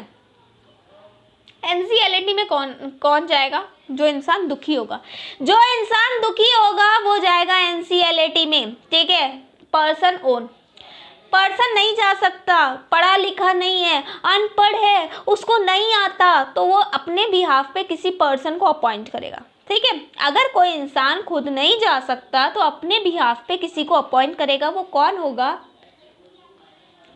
कौन होगा, CA, CS, कॉस्ट अकाउंटेंट आप लोग होंगे, लॉयर। ठीक है, पढ़े लोग होंगे। एक इंसान NCLAT में खुद जा सकता है या फिर उसके बिहाफ पे किसी को ऑथोराइज किया जाए, और ऑथोराइज कौन होगा, CA, CS, कॉस्ट अकाउंटेंट या फिर लॉयर। टाइम लिमिट कितना है, जब आँख खुले तब चल जाओ, एक थप्पड़ बढ़ जाएगी। ठीक है, 60 डेज में। ठीक है, बात समझ में आ रही है। अगर आप लोग कमिश्नर के ऑर्डर से सेटिस्फाइड नहीं हो तो आप लोग 60 दिन के अंदर अगर जाओगे तो ही आपको वो लेंगे, वरना नहीं लेंगे। लेट हो गए तो कोविड हो गया था, जा नहीं पाए। ठीक है, तो अगर कोई रीजनेबल कॉज है तो डिले चलता है। ठीक है, मतलब टाइम लिमिट कितनी है, 60 days from the order of commissioner. Delay हो सकता है अगर कोई रीजनेबल कॉज हो, और फ्री में नहीं होगा, फॉर्म और फीस लगेगी। अपील डिस्पोज हो जाएगी मैक्सिमम 6 मंथ में, मतलब NCLAT आपका काम 6 महीने के अंदर अंदर कर देगा। वापस बताएं, ठीक है, वापस बता दो, एक बार वापस बता दो। CCI के ऑर्डर से अगर दुखी हो तो कहाँ जाओगे, NCLAT में जाओगे। एपीलेट ट्रिब्यूनल है, इसकी पावर है सेक्शन 53D में। ठीक है, कितने दिन में जाओगे, 60 डेज में जाओगे। डिले हुआ चलेगा, चलेगा। ठीक है, कोई रीजनेबल कॉज होगा तो चलेगा। फॉर्म लगेगा, फी लगेगी, और जो काम होगा वो 6 महीने के अंदर अंदर हो जाएगा। Decision of appellate tribunal, appellate tribunal क्या बोलता है, at after giving reasonable opportunity of being heard, ROBH, reasonable opportunity of being heard, ROBH, reasonable opportunity of being heard. हमारा एपीलेट ट्रिब्यूनल क्या क्या ऑर्डर देता है, कंफर्म करेगा। बेटा जो कमिश्नर ने बोला है वही सही है, बेटा जो कमिश्नर ने बोला है वही सही है। मॉडिफाई कर सकता है, मतलब थोड़ा चेंज कर सकता है। हाँ, आप पे 1 करोड़ की पेनल्टी लगी, ऐसे करो आप 80 लाख दे दो, ऐसे करो आप 80 लाख कर दो, या सेट असाइड, मतलब 1 करोड़ की जगह 1 करोड़ ही लगेगी, मतलब 1 करोड़ की जगह कुछ नहीं लगेगा, कैंसिल कर देगा। ठीक है, CCI के ऑर्डर्स को वापस बोलो। एपीलेट ट्रिब्यूनल क्या कर सकता है, एपीलेट ट्रिब्यूनल 3 चीजें कर सकता है। कंफर्म कर सकता है, देख तेरे पे 1 करोड़ की पेनल्टी लगी है, 1 करोड़ की रहने दे। मॉडिफाई कर सकता है, 1 करोड़ की जगह 80 लाख दे दे, और सेट असाइड मतलब मत दे। Copy of the order shall be send to CCI and party concern. Obviously यार, मतलब जिसके ऊपर केस चल रहा है और जो अग्रीड पर्सन है दोनों को, तो CCI मामू और पार्टीज कंसर्न दोनों को ही उस चीज़ की कॉपी दी जाएगी। CCI मामू और पार्टीज कंसर्न दोनों को ही उसकी कॉपी दी जाएगी। Power to punish for contempt, NCLAT की जो पावर थी सेक्शन 53D, वो क्या है वो देखते हैं। सेक्शन 53 में उसकी पावर थी ना सिविल कोड की, वो देखते हैं क्या क्या है। The appellate tribunal shall have a same jurisdiction, power, authority in respect of contempt of itself as a high court, high court की तरह वो काम करेगा। Has exercise for all the power vested contempt 1970, मतलब कुल मिला के उसके पास सारी पावर सिविल कोर्ट की, ये याद रख लेना। All power vested of civil court. ठीक है, तो ये थोड़ी सी लैंग्वेज ऐसे आपको लिखनी पड़ेगी, लेकिन उसके पास सारी पावर कौन सी है, सिविल कोर्ट की। एक बार वापस पढ़ लो मेरे साथ क्या क्या मैंने पढ़ाया। मैंने ये पढ़ाया कमिश्नर की जो अपील होगी वो किसके पास जाएगी, एपीलेट ट्रिब्यूनल। एपीलेट ट्रिब्यूनल यहाँ पे कौन है, NCLAT। कौन जाएगा, खुद इंसान जा सकता है या फिर ऑथोराइज पर्सन हो सकता है। ऑथोराइज पर्सन कौन होगा, CA, CS या फिर लॉयर या फिर कॉस्ट अकाउंटेंट। ठीक है, कितने दिन में जाएगा, जब आँख खुली 1 थप्पड़ पड़ जाएगी, नहीं 60 दिन में। कैसे जाएगा, प्रिस्क्राइब फॉर्म में, प्रिस्क्राइब फी लगेगी, प्लस रीजनेबल कॉज होगा तो 60 दिन के बाद भी चलेगा। ठीक है, guided by the principle of natural, से वही reasonable opportunity of being heard वगैरह देगा। अपील टू सुप्रीम कोर्ट, सबसे पहले कहाँ गए, सीसीआई के पास, सीसीआई से दुखी हुए कहाँ गए, एपीलेट ट्रिब्यूनल के, वहां पे भी अच्छा नहीं लग रहा, एपीलेट ट्रिब्यूनल भी समझ में नहीं आ रहा, एपीलेट ट्रिब्यूनल हमें समझ नहीं आ रहा, गलत बोलता है एपीलेट ट्रिब्यूनल, तो कहाँ जाए, कहाँ जाए, कहाँ जाए, सुप्रीम कोर्ट के पास, हाईएस्ट कोर्ट, अपेक्स कोर्ट के पास जाएंगे। सुप्रीम कोर्ट कहाँ जाएगा, कौन जाएगा, सेंट्रल गवर्नमेंट जा सकता है, खुद स्टेट गवर्नमेंट जा सकती है, कोई म्युनिसिपल अथॉरिटी जा सकती है, कोई भी पर्सन या एंटरप्राइज जा सकती है। कौन कौन जा सकता है, वापस बोलो मेरे साथ, central government, state government, municipal authority, person या फिर एंटरप्राइज। 5 जने हैं, 5 जने हैं, 5 पांडव है। पहला सेंट्रल गवर्नमेंट, दूसरा स्टेट गवर्नमेंट, तीसरा म्युनिसिपैलिटी, चौथा पर्सन या फिर एंटरप्राइज। ठीक है, एक बात बताओ, हमारा जो सुप्रीम कोर्ट है वो फालतू बैठा है। कब जाओगे, कब जाओगे, वही 60 दिन के अंदर, with in 60 days from the appellate tribunal. क्या मैं इसको एक्सटेंड कर सकता हूँ, कर सकता हूँ, बिल्कुल, इफ रीजनेबल कॉज हो। तो मतलब कमिश्नर से दुखी हो तो एपीलेट ट्रिब्यूनल के पास जाना 60 दिन के अंदर, एपीलेट ट्रिब्यूनल से दुखी हो तो उसके डिसीजन के बाद 60 दिन के अंदर अंदर कहाँ जाना, सुप्रीम कोर्ट के पास जाना। एक्सटेंड कर सकते हैं if reasonable cause. Competition advocacy, central government और state government seek the opinion of CCI. देखो, कंपटीशन एडवोकेसी, एडवोकेसी का मतलब होता है ओपिनियंस वगैरह देना। तो सेंट्रल गवर्नमेंट और स्टेट गवर्नमेंट कंपटीशन के लॉ बना चुके हैं। अब सेंट्रल गवर्नमेंट तो बना चुके हैं अगर लॉ, तो उस लॉ में क्या चेंजेस आना चाहिए, क्या क्या नए अमेंडमेंट आने चाहिए, क्या क्या रूल आने चाहिए, किससे ओपिनियन लेगा, सीसीआई से, क्योंकि मेन काम सारा कौन संभाल रहा है, सीसीआई संभाल रहा है। तो इसको बोलते हैं कंपटीशन एडवोकेसी। ठीक है, on policy effect on competition. वापस बोलती हूँ, सेंट्रल गवर्नमेंट या फिर स्टेट गवर्नमेंट किससे ओपिनियन लेगा, सीसीआई से लेगा।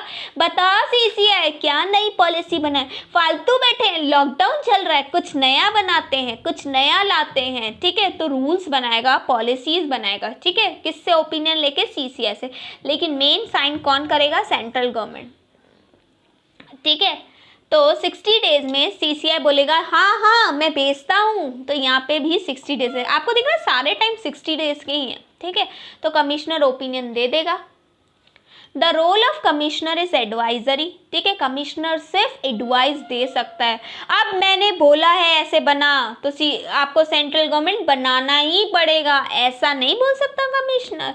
सेंट्रल गवर्नमेंट की इच्छा है वो बनाए या नहीं बनाए। ठीक है, आप सिर्फ एडवाइस दो, आपका काम वहीं तक है। तो वापस देखो, the role of commissioner is advisory and the opinion given by commissioner shall not bounding upon the central government and state government in formulating the policy. मतलब उसका जो रोल है ना बेटा, रोल वो एडवाइजरी है, वहां पे वो ये नहीं बोल सकता कि बनाना ही है। वापस देखो, सेंट्रल गवर्नमेंट और स्टेट गवर्नमेंट ओपिनियन लेगा सीसीआई से कि बताओ क्या क्या पॉलिसीज नहीं लानी चाहिए कंपटीशन के लिए। तो सीसीआई हमारा 60 डेज में एडवाइस देगा। अगर सेंट्रल गवर्नमेंट और स्टेट गवर्नमेंट को लगता है ठीक है बनाना चाहिए तो वो बना देगा, अगर नहीं लगता तो वो नहीं बनाएगा। फिर सीसीआई जबरदस्ती नहीं कर सकता कि हाँ बनाना ही पड़ेगा। Commissioner is also empower to take suitable measures. देखो क्या लेता है,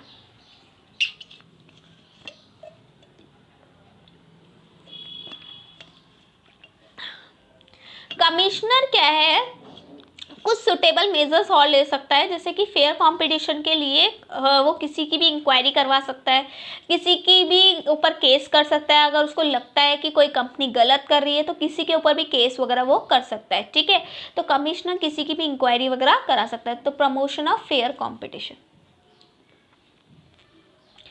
creating awareness about the competition, लोगों के अंदर अवेयरनेस लाएगा कि कंपटीशन करो, कंपटीशन करो, कंपटीशन करो।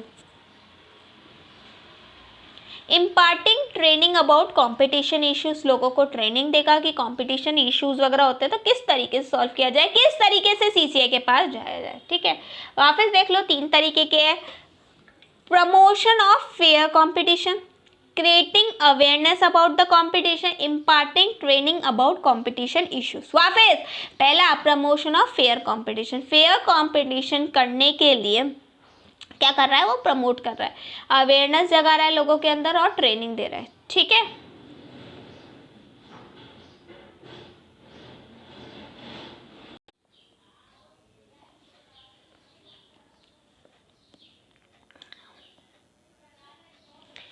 नेक्स्ट सेक्शन क्या है हमारा, सेक्शन 32 क्या बोलता है, ध्यान से सुनना, बहुत इंपॉर्टेंट है, ध्यान से सुनना। Act taking place outside India but having an effect on competition in India. काम हुआ बाहर लेकिन इफेक्ट पड़ा इंडिया में, बम फटा बाहर लेकिन पड़ा, नुकसान हुआ इंडिया में। तो ऐसे अग्रीमेंट जो कि हुए तो इंडिया से बाहर है, लेकिन इंडिया में उसका फर्क पड़ा है, ठीक है। ऐसे एक्ट जिसको जो हुए तो इंडिया से बाहर है लेकिन उसका इफेक्ट इंडिया में पड़ा है। तो सेक्शन 32 स्टार्ट करें, आजा भाई तू भी। Agreement or dominant position or combination which is likely to have AAE। What is AAE ma'am?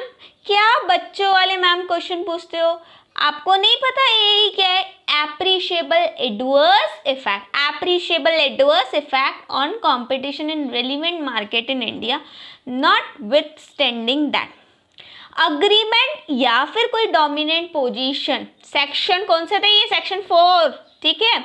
और combination which is likely to have AAE on competition in relevant market in India, notwithstanding that. उससे कोई फर्क नहीं पड़ता कि जो agreement है वो आउटसाइड इंडिया है, उससे कोई फर्क नहीं पड़ता कि वो अग्रीमेंट आउटसाइड इंडिया, अगर वो इंडिया में एप्रिशिएबल एडवर्स इफेक्ट कर रहा है तो यहाँ पे CCI उसकी इंक्वायरी कर सकता है। An agreement refer to section 3 has been enter into outside India. Agreement बाहर हुआ था लेकिन इफेक्ट तो इंडिया में हो रहा है ना। दूसरा क्या बोलता है, any party to such agreement is outside India, मतलब एक इंडियन रेजिडेंट है और एक बाहर का है, एक इंडिया का एक बाहर का है, एक इंडिया का एक बाहर का, तो हमारा नागरिक तो इंडिया का है ना, तो हमारा CCI यहाँ पे बोलेगा। जहाँ हमारे लोगों की बात होगी तो हमारा CCI बोलेगा।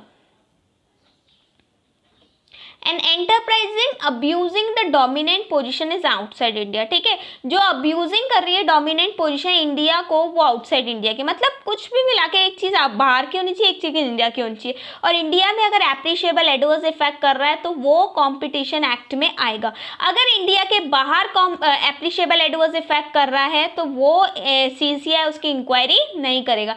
CCI कब इंक्वायरी करेगा, जब वो इंडिया में एप्रिशिएबल एडवर्स इफेक्ट करेगा। A combination has been take place outside India. Any party of the combination is outside India. Any other matter is outside India. मतलब कोई भी ऐसी चीज जो हुई तो बाहर है, चाहे वो पार्टी बाहर की हो, चाहे वो एंटरप्राइज बाहर की हो, चाहे वो अग्रीमेंट बाहर का हुआ हो, लेकिन अगर वो इंडिया में एप्रिशिएबल एडवर्स इफेक्ट करेगा तो वो कॉम्पिटिशन एक्ट में आएगा। ये क्वेश्चन प्रैक्टिकल क्वेश्चन बन के आ सकता है, केस स्टडी बन के आ सकती है कि एक ऐसा अग्रीमेंट हुआ है जो कि इंडिया के बाहर हुआ है, बताओ क्या इंडिया में वो एप्रिशिएबल एडवर्स इफेक्ट करेगा? यस, बिल्कुल करेगा।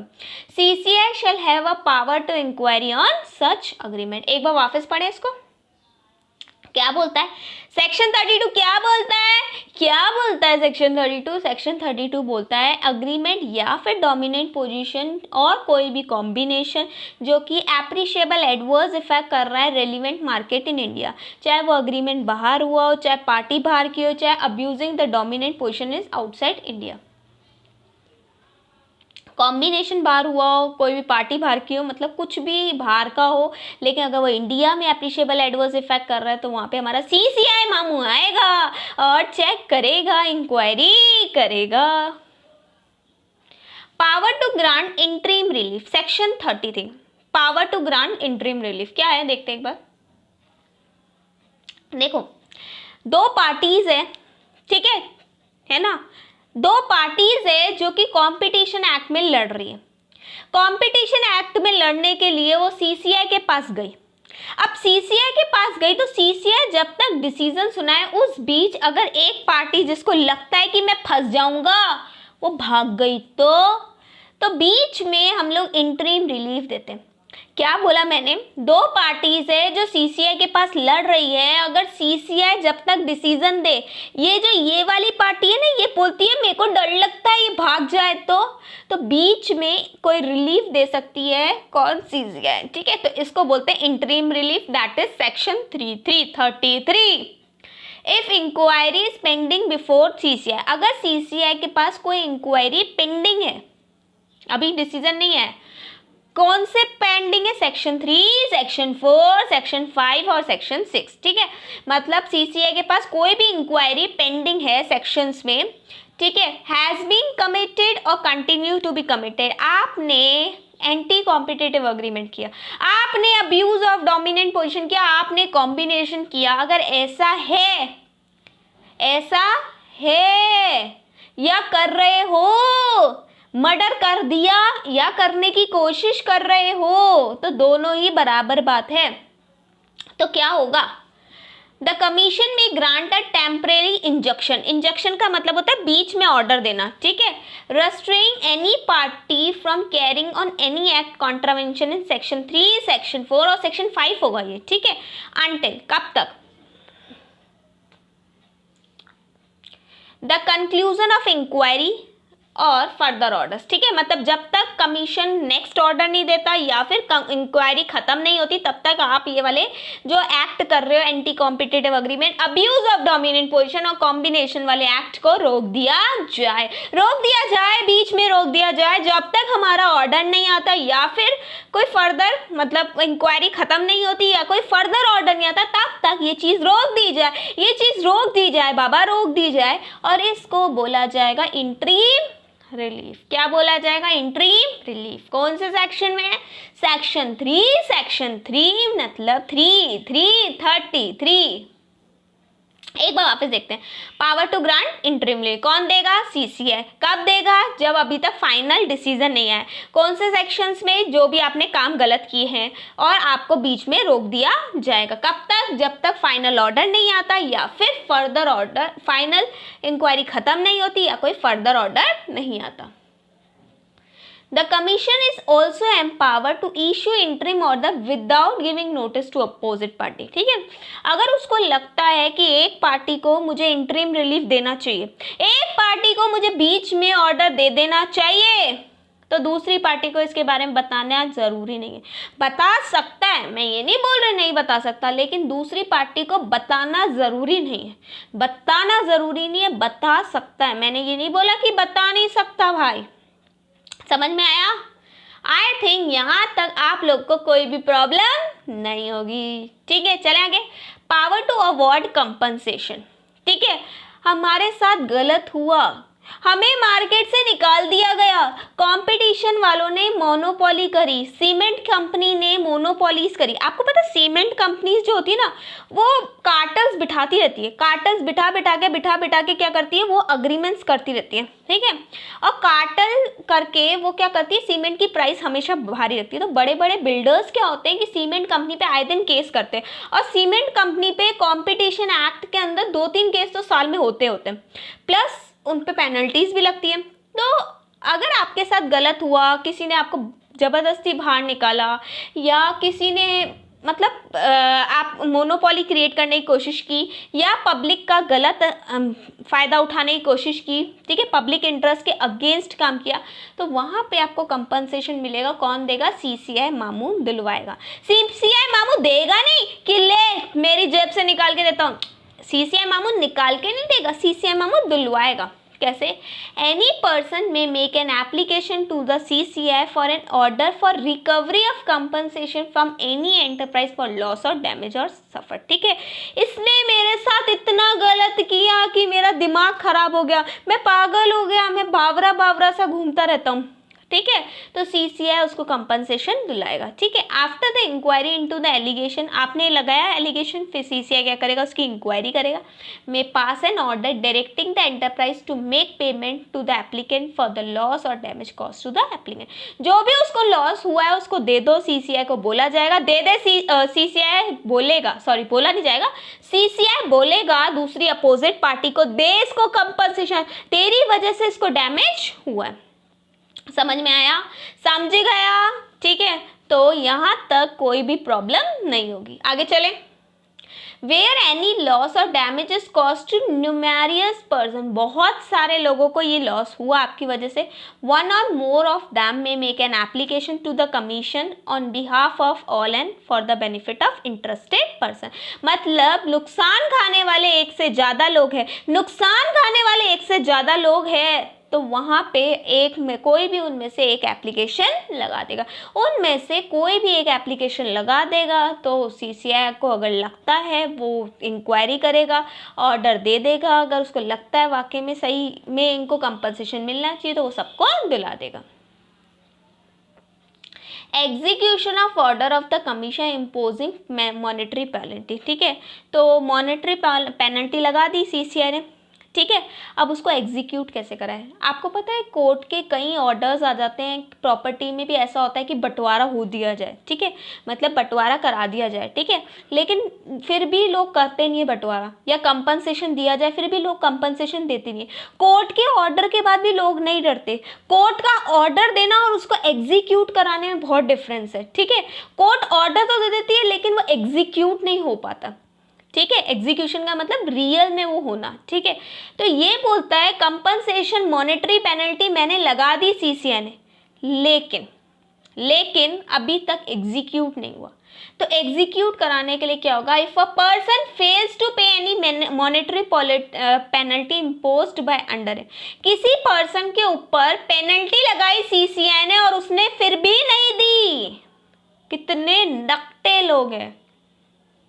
If a person fails to pay penalty, मतलब CCI को पागल बना रहे हैं, ठीक है।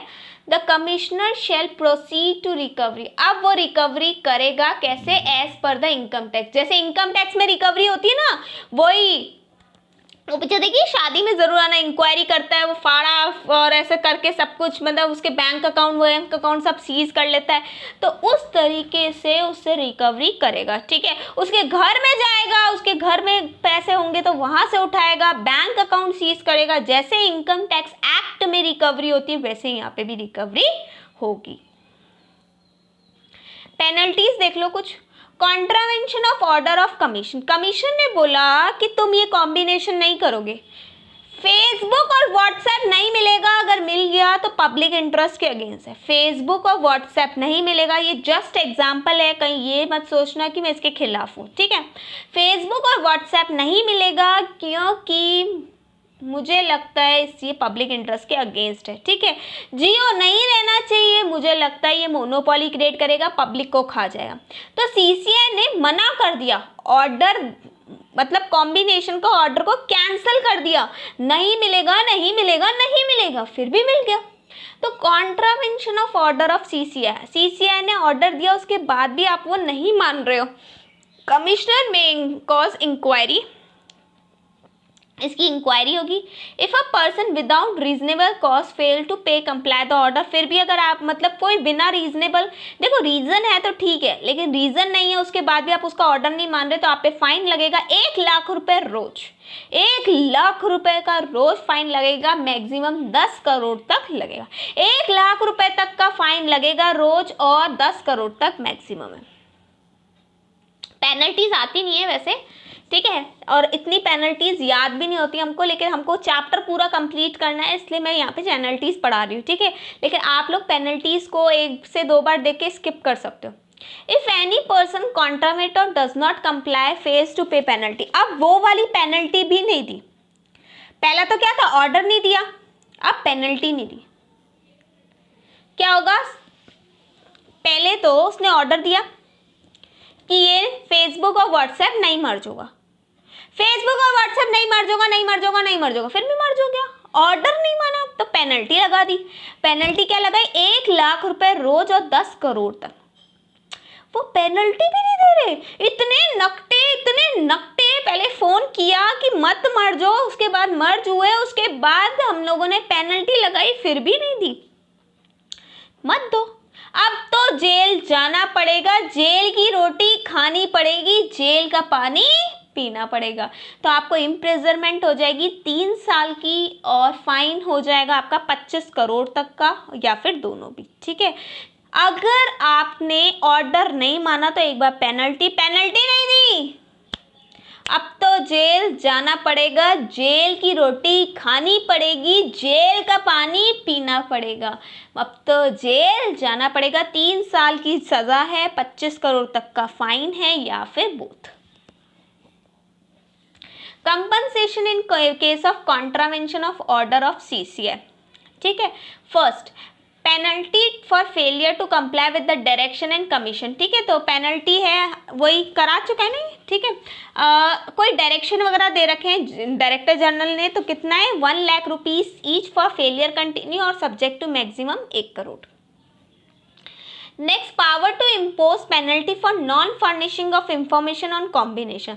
कॉम्बिनेशन होने के 30 दिन के अंदर अंदर हमें इंफॉर्मेशन देनी होती है कि हम मिल रहे हैं, सुनो सीसीआई अंकल हम मिल रहे हैं, सुनो सीसीआई अंकल हम मिल रहे हैं। अगर ये वाली इंफॉर्मेशन आपने नहीं दी तो आप पे penalty up to 1% of total turnover of और the asset whichever is higher. Asset का या फिर टर्नओवर का 1% निकालो, उसके बाद हायर ले लो। दिल मांगे मोर, ठीक है। Failure to file notice of combination under section 10 अटेट डिट्रेंटमेंट पेनल्टी, मतलब बहुत बुरी तरह पेनल्टी लगती है, ये बहुत हैवी पेनल्टी है अगर आपने 30 दिन के अंदर नोटिस नहीं दिया। डिले है, ठीक है, चलता है, कोई रीज़न है चलता है, बिना रीज़न के अगर आप लोग नहीं देते हो तो नहीं चलता। पेनल्टी फॉर फॉल्स स्टेटमेंट, झूठी इंफॉर्मेशन, सीसीआई अंकल से झूठ बोला तो पेनल्टी है 50 लाख रुपए तक, लेकिन मैक्सिमम 1 करोड़ तक, मतलब मिनिमम 50 और मैक्सिमम 1 करोड़।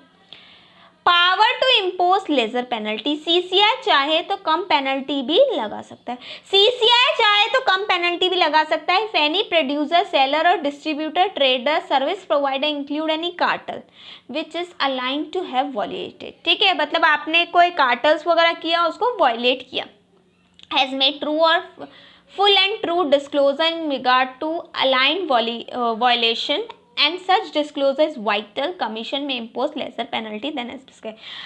आपसे गलती हुई, सीसीआई ने नोटिस भेजा, ले 1 करोड़ का पेनल्टी, ले 1 करोड़ की पेनल्टी, ले 1 करोड़ रुपए तेरे पे पेनल्टी लगेगा। आप सीसीआई के पैरों में गिर गए, माफ़ कर दो, गलती हो गई, आइंदा से ऐसी गलती नहीं होगी, आइंदा से ऐसी गलती नहीं होगी। हमसे गलती हुई है, हमने कार्टेल किया, हमने जानबूझ के प्राइसेस बढ़ाए, कस्टमर को परेशान किया, लेकिन अब हमसे ये गलती नहीं होगी। साथ में हम सारे बुक्स और रिकॉर्ड्स लाए हैं जो कि प्रॉपरली मेंटेन, मतलब आपको सब कुछ बता देंगे। तो सीसीआई चाहे तो कम पेनल्टी लगा सकता है। वापस एक बार पढ़ रही हूँ, ध्यान से सुनना।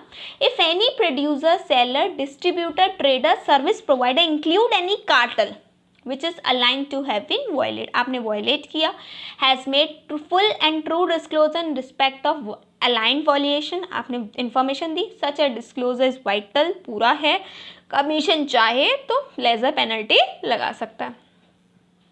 Inquiry into certain agreement and dominant position of an enterprise, inquiry into certain agreement and position of an enterprise, ध्यान से सुनना, सीसीआई खुद इंक्वायरी कर सकता है या फिर किसी को, है ना, कहते हैं सेंट्रल गवर्नमेंट, शायद ये पढ़ चुके हैं, ये हम लोगों ने लास्ट वीडियो में पढ़ा है, एक बार मैं थोड़ा फास्ट फॉरवर्ड चल रही हूँ। सीसीआई चाहे तो इंक्वायरी खुद कर सकता है और सेंट्रल गवर्नमेंट और स्टेट गवर्नमेंट या फिर स्टैट्यूटरी अथॉरिटी के कहने पे कर सकता है, ठीक है।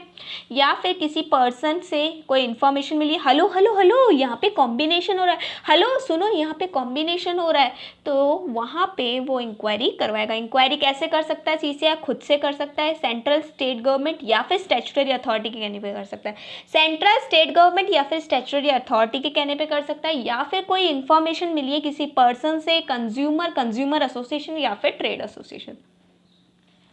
इंक्वायरी कैसे होगी ये सब पढ़ चुके हैं सुमोटो नोटिस से, ठीक है। और इंक्वायरी में कितने दिनों में होना चाहिए? 1 साल के अंदर अंदर सारा काम हो जाना चाहिए। ये कर चुके हम लोग सेक्शन 19, ठीक है। तो ये आप लोग कौन सा रेफर करोगे, लास्ट क्लास या लास्ट टू लास्ट क्लासेस में देख लेना।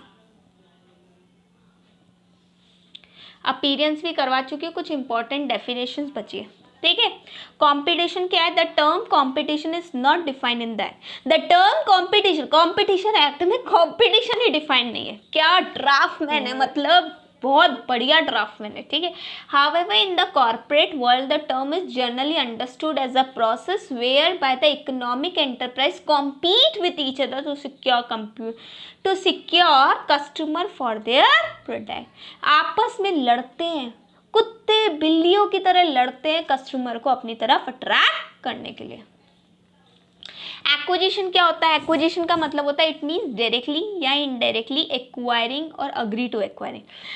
किसी को खरीद लिया या खरीदने की अग्रीमेंट हो चुका है। इट मीन्स डायरेक्टली या फिर इनडायरेक्टली एक्वायर कर लिया या अग्री टू एक्वायर, क्या किसी कंपनी के शेयर्स, वोटिंग राइट या फिर असेट।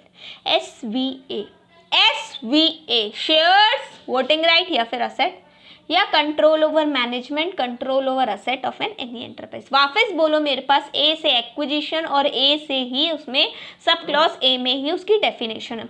इट मीन्स डायरेक्टली या फिर इनडायरेक्टली एक्वायरिंग या फिर agree to acquiring share, voting right, asset of any enterprises, control over management और control over asset of an enterprise.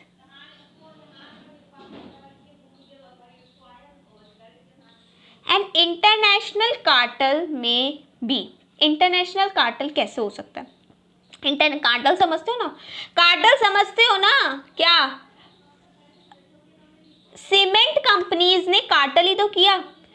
जेके वाला अंबुजा वाला अलग अलग रेट में सीमेंट बेच रहा था, जेके वाला और अंबुजा वाला अलग अलग रेट में सीमेंट बेच रहा था। उन्होंने सोचा क्या करे, मिलके कार्टेल करे, क्या करें, मिलके एक अग्रीमेंट कर लेते हैं कि 300 रुपए से कम कोई भी सीमेंट का कट्टा नहीं बेचेगा। 300 रुपए से कम कोई भी सीमेंट का कट्टा नहीं बेचेगा। तो कार्टेल क्या होता है, मिलके ये लोग क्या करते हैं, एक प्राइस डिसाइड कर देते हैं, उससे कम पे कोई भी नहीं बेचेगा। तो इसमें क्या होता है, कस्टमर को बहुत नुकसान होता है, क्योंकि उसको खरीदना है तो इतने में खरीदना ही पड़ेगा। तो अगर कार्टेल इंटरनेशनल मतलब इंडिया प्लस इंडिया से दूसरी कंट्री में, तो इम्पोर्ट का कार्टेल है। इंपोर्ट का मतलब इंडिया के बाहर से माल आ रहा है, इंडिया के से बाहर से माल आ रहा है, इंपोर्ट हो रहा है, ठीक है। तो इंडिया की एंटरप्राइजेस बोलती है कि हम लोग इंडिया में माल आ रहा है, ठीक है, और इंडिया की एंटरप्राइज और बाहर की एंटरप्राइज में कार्टेल हो गया। तो अगर इंडिया में माल आ रहा है, तो यूज कहाँ होगा, इंडिया में। पब्लिक कहाँ की, इंडिया की। इंटरेस्ट किसका खराब होगा, इंडिया के लोगों का। तो वो कॉम्पिटिशन एक्ट के अंदर आएगा। ध्यान से सुनना, इंडिया में माल आ रहा है तो वो यूज कहाँ होगा, इंडिया में। पब्लिक कहाँ की, इंडिया की। इंटरेस्ट किसका खराब हो रहा है, इंडिया के लोगों का। तो वो कंपटीशन एक्ट में के अंदर आएगा। लेकिन अगर इंडिया से बाहर माल जा रहा है, प्लेन से, ठीक है, या फिर पानी में लहरता हुआ, ठीक है, अगर इंडिया से बाहर माल जा रहा है तो पब्लिक कहाँ की, इंडिया के बाहर की। पब्लिक कहाँ की, इंडिया के बाहर की। उनको कुछ भी हो, इंडिया वालों को मतलब नहीं है। तो एक्सपोर्ट कार्टेल कंपटीशन एक्ट के अंदर नहीं आता। ये केस स्टडी बन के आएगी।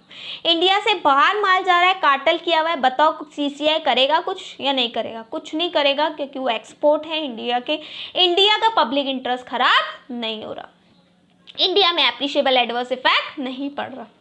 An international cartel when the cartel affect market more than one country, एक कंट्री से ज़्यादा की कार्टेल की हुई है। An import cartel comprise enterprise that get together for the purpose of import into country, import के लिए वो, ठीक है। वही चीज़ मैंने समझा दी है, बस ये मॉड्यूल का लैंग्वेज था इसलिए मैंने ले लिया। An export cartel is made up enterprise based in one country when an agreement to cartelize market in other country, ठीक है, मतलब मार्केट कहाँ होगी, बाहर की होगी। अफेक्ट किसको करेगा, बाहर के लोगों को। Such cartel do not adversely affect market in India, hence they are out of the purview of competition act, इसीलिए वो competition act के अंडर नहीं आएगा। CCI उसमें कुछ नहीं करेगा। Some of the condition that conduct to cartelize, cartel है कि नहीं है, ये कुछ कंडीशन है, उसको देखोगे तो पता चलेगा। हाई कॉन्सेंट्रेशन, फ्यू कॉम्पिटिटर, ठीक है, आपके हाथ में पावर। अंबुजा और जेके ने मिलके कार्टेल किया तो उनके बीच में क्या हुआ, एक पावर आ गई, मतलब वो एक जटिल बन गए, पब्लिक को उनके आगे झुकना पड़ा, ठीक है। High entry and exit barrier, ठीक है, आपने किसी को आने नहीं दिया और बाहर मतलब एंट्री बैरियर कर दिया। होमोजिनिटी ऑफ प्रोडक्ट, दो सिमिलर प्रोडक्ट है, दोनों ने मिलके कार्टेल कर दिया। आपको लगता है कोका कोला और पेप्सी अगर कार्टेल कर दे तो किसी का दम नहीं है तोड़ने का, क्योंकि सबसे ज़्यादा यही चलती है, पब्लिक को अफेक्ट कर सकती है। सिमिलर प्रोडक्ट कॉस्ट है दोनों की, कोका कोला और पेप्सी सेम रेट पे आती है। एक्सेस कैपेसिटी आप लोगों की। हाई डिपेंडेंस, कंज्यूमर आप पे बहुत डिपेंड है। या हिस्ट्री ऑफ कंक्लूजन, ठीक है, आपकी कॉल्यूजन की हिस्ट्री, मतलब आप एक वो बोलते हैं ना, झटेल हो मार्केट में। चेयरपर्सन कौन होता है? जो कि सीसीआई में होता है, ये पढ़ने की कोई इतनी नीड नहीं है। आगे चलते हैं। गुड्स क्या होता है? Goods means good as per the sales of goods act. Sales of goods act में जो गुड्स की डेफिनेशन दी गई है वो यहाँ पे प्रोड्यूस हुई हो, मैन्युफैक्चर्ड हुआ है, प्रोसीड हुआ है, माइन हुआ है। प्रोड्यूस मतलब बनाना, मैन्युफैक्चर मतलब भी वही, मतलब प्रोडक्ट मैन्युफैक्चर वही हो गया बनाना। प्रोसीड का मतलब होता है बना हुआ है उसको आगे प्रोसीड करना। माइन मतलब खानों में से निकालना। गुड्स में डिबेंचर लिया है, स्टॉक लिया है, स्टॉक आफ्टर अलॉटमेंट। अच्छा मेरी बात ध्यान से सुनना, डिबेंचर, शेयर और स्टॉक आफ्टर अलॉटमेंट हम लोग लेंगे, बिफोर अलॉटमेंट नहीं लेंगे, ठीक है। आफ्टर अलॉटमेंट हम लोग लेंगे, बिफोर अलॉटमेंट नहीं लेंगे, क्योंकि आफ्टर अलॉटमेंट ही वो हमको मिलते हैं तो वो गुड्स माने जाएंगे। In relation to goods supply goods import into India. अगर इंडिया में कोई चीज़ आ रही है तो इंडिया की पब्लिक के लिए यूज हो रही है तो वो भी गुड्स है, वो भी गुड्स है। वापस बोलती हूँ, गुड्स का मतलब सेल्स ऑफ गुड्स एक्ट में है, जो कि हम लोग पढ़ेंगे एक्ट 1930। प्रोडक्ट मैन्युफैक्चर, प्रोसीड या mine. Debenture, share, stock after allotment. In relation to good supply good imported into India. Member कौन होगा? Member of the commissioner appointed under the act और इंक्लूड चेयरपर्सन। ये हम लोग पढ़ चुके हैं, जो भी सीसीआई के अंदर मेंबर होगा वही। पर्सन की डेफिनेशन इतनी इंपॉर्टेंट नहीं है। अग्रीमेंट क्या होता है? अग्रीमेंट क्या होता है? अग्रीमेंट का होता है कोई भी अरेंजमेंट, अंडरस्टैंडिंग या फिर एक्शन इन कंसर्न। ये इंपॉर्टेंट है, ध्यान से सुनना। अग्रीमेंट का मतलब क्या होता है? अरेंजमेंट, अंडरस्टैंडिंग और action in concern. AUA arrangement, understanding या एक्शन इन कंसर्न, दोनों ने मिलके अरेंजमेंट किया, अग्रीमेंट किया, ठीक है। अंडरस्टैंडिंग बीच में बैठ गई बातें, ठीक है। एक्शन इन कंसर्न मतलब मिलके किया। ये फॉर्मल और इन राइटिंग, मतलब राइटिंग में भी हो सकता है। Intended to enforce legal proceeding, ठीक है। और इसके मतलब अग्रीमेंट जब होगा तो इस पर लीगल प्रोसीडिंग होगी, मतलब वो स्टैम्प पेपर वगैरह पे होगा, पूरा लीगली होगा, ठीक है। तो अग्रीमेंट क्या हो सकता है? AUA।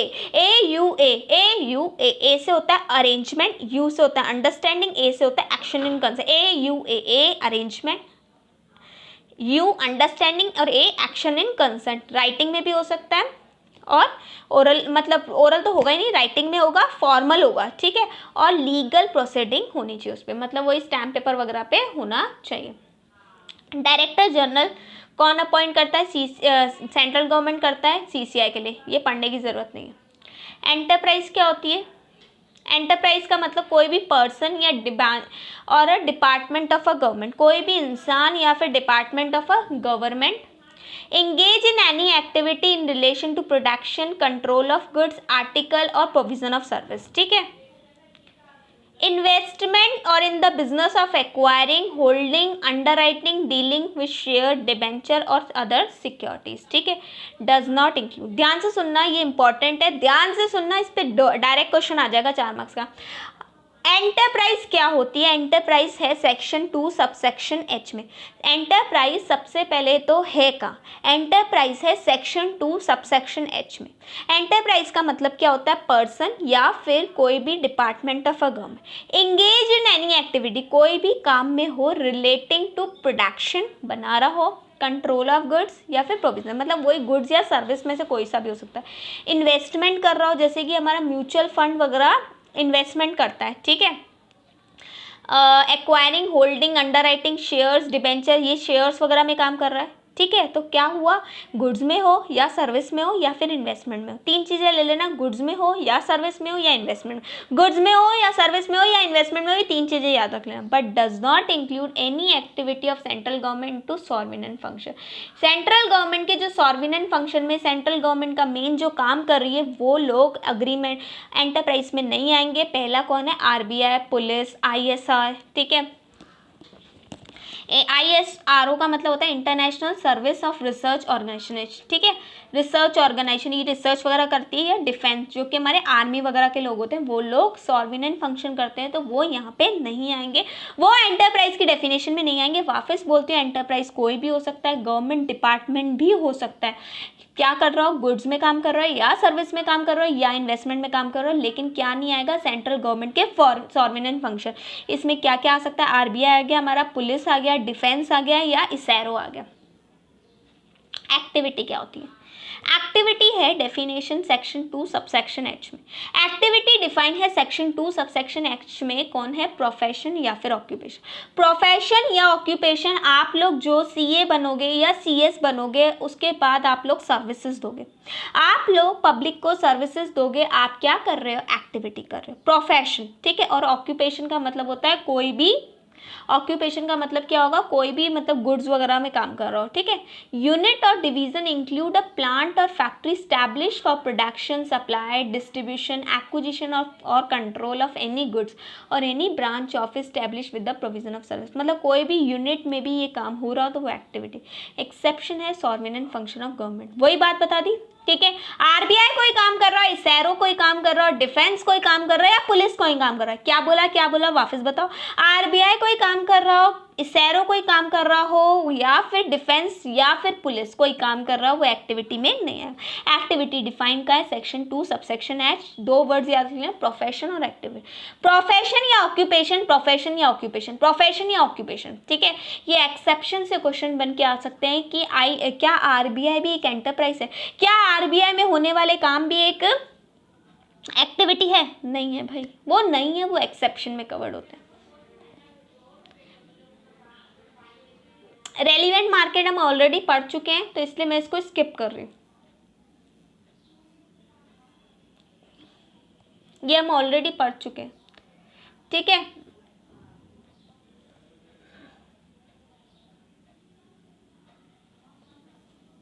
ये हम ऑलरेडी पढ़ चुके हैं। शेयर्स क्या होते हैं? शेयर्स का मतलब हमेशा इक्विटी और प्रेफरेंस शेयर नहीं होता। शेयर्स का मतलब हमेशा इक्विटी और प्रेफरेंस शेयर नहीं होता, और भी कुछ होता है। तो शेयर्स का मतलब यहाँ पे क्या हो? इक्विटी और preference share. Debenture converted into share with voting right, debenture converted into share with voting right is also share. मतलब यहाँ पे शेयर्स का मतलब सिर्फ शेयर्स नहीं है, शेयर्स का मतलब इक्विटी प्लस प्रेफरेंस तो है ही, प्लस ऐसे डिबेंचर जो कि कन्वर्ट हो जाएंगे इक्विटी में, वोटिंग राइट मतलब इक्विटी हुआ ना, इक्विटी में कन्वर्ट हो जाएंगे तो वो भी शेयर्स है। गाइस ये इसी के साथ हम लोगों ने चैप्टर पूरा पढ़ा है, कुछ भी नहीं छोड़ा है, सब कुछ पढ़ा है चैप्टर में। तो अच्छे से इसको देखना, इसके 6 पार्ट्स है, 6 पार्ट के पूरे देखना, घर में फालतू मत बैठो, वीडियो सुनते रहो।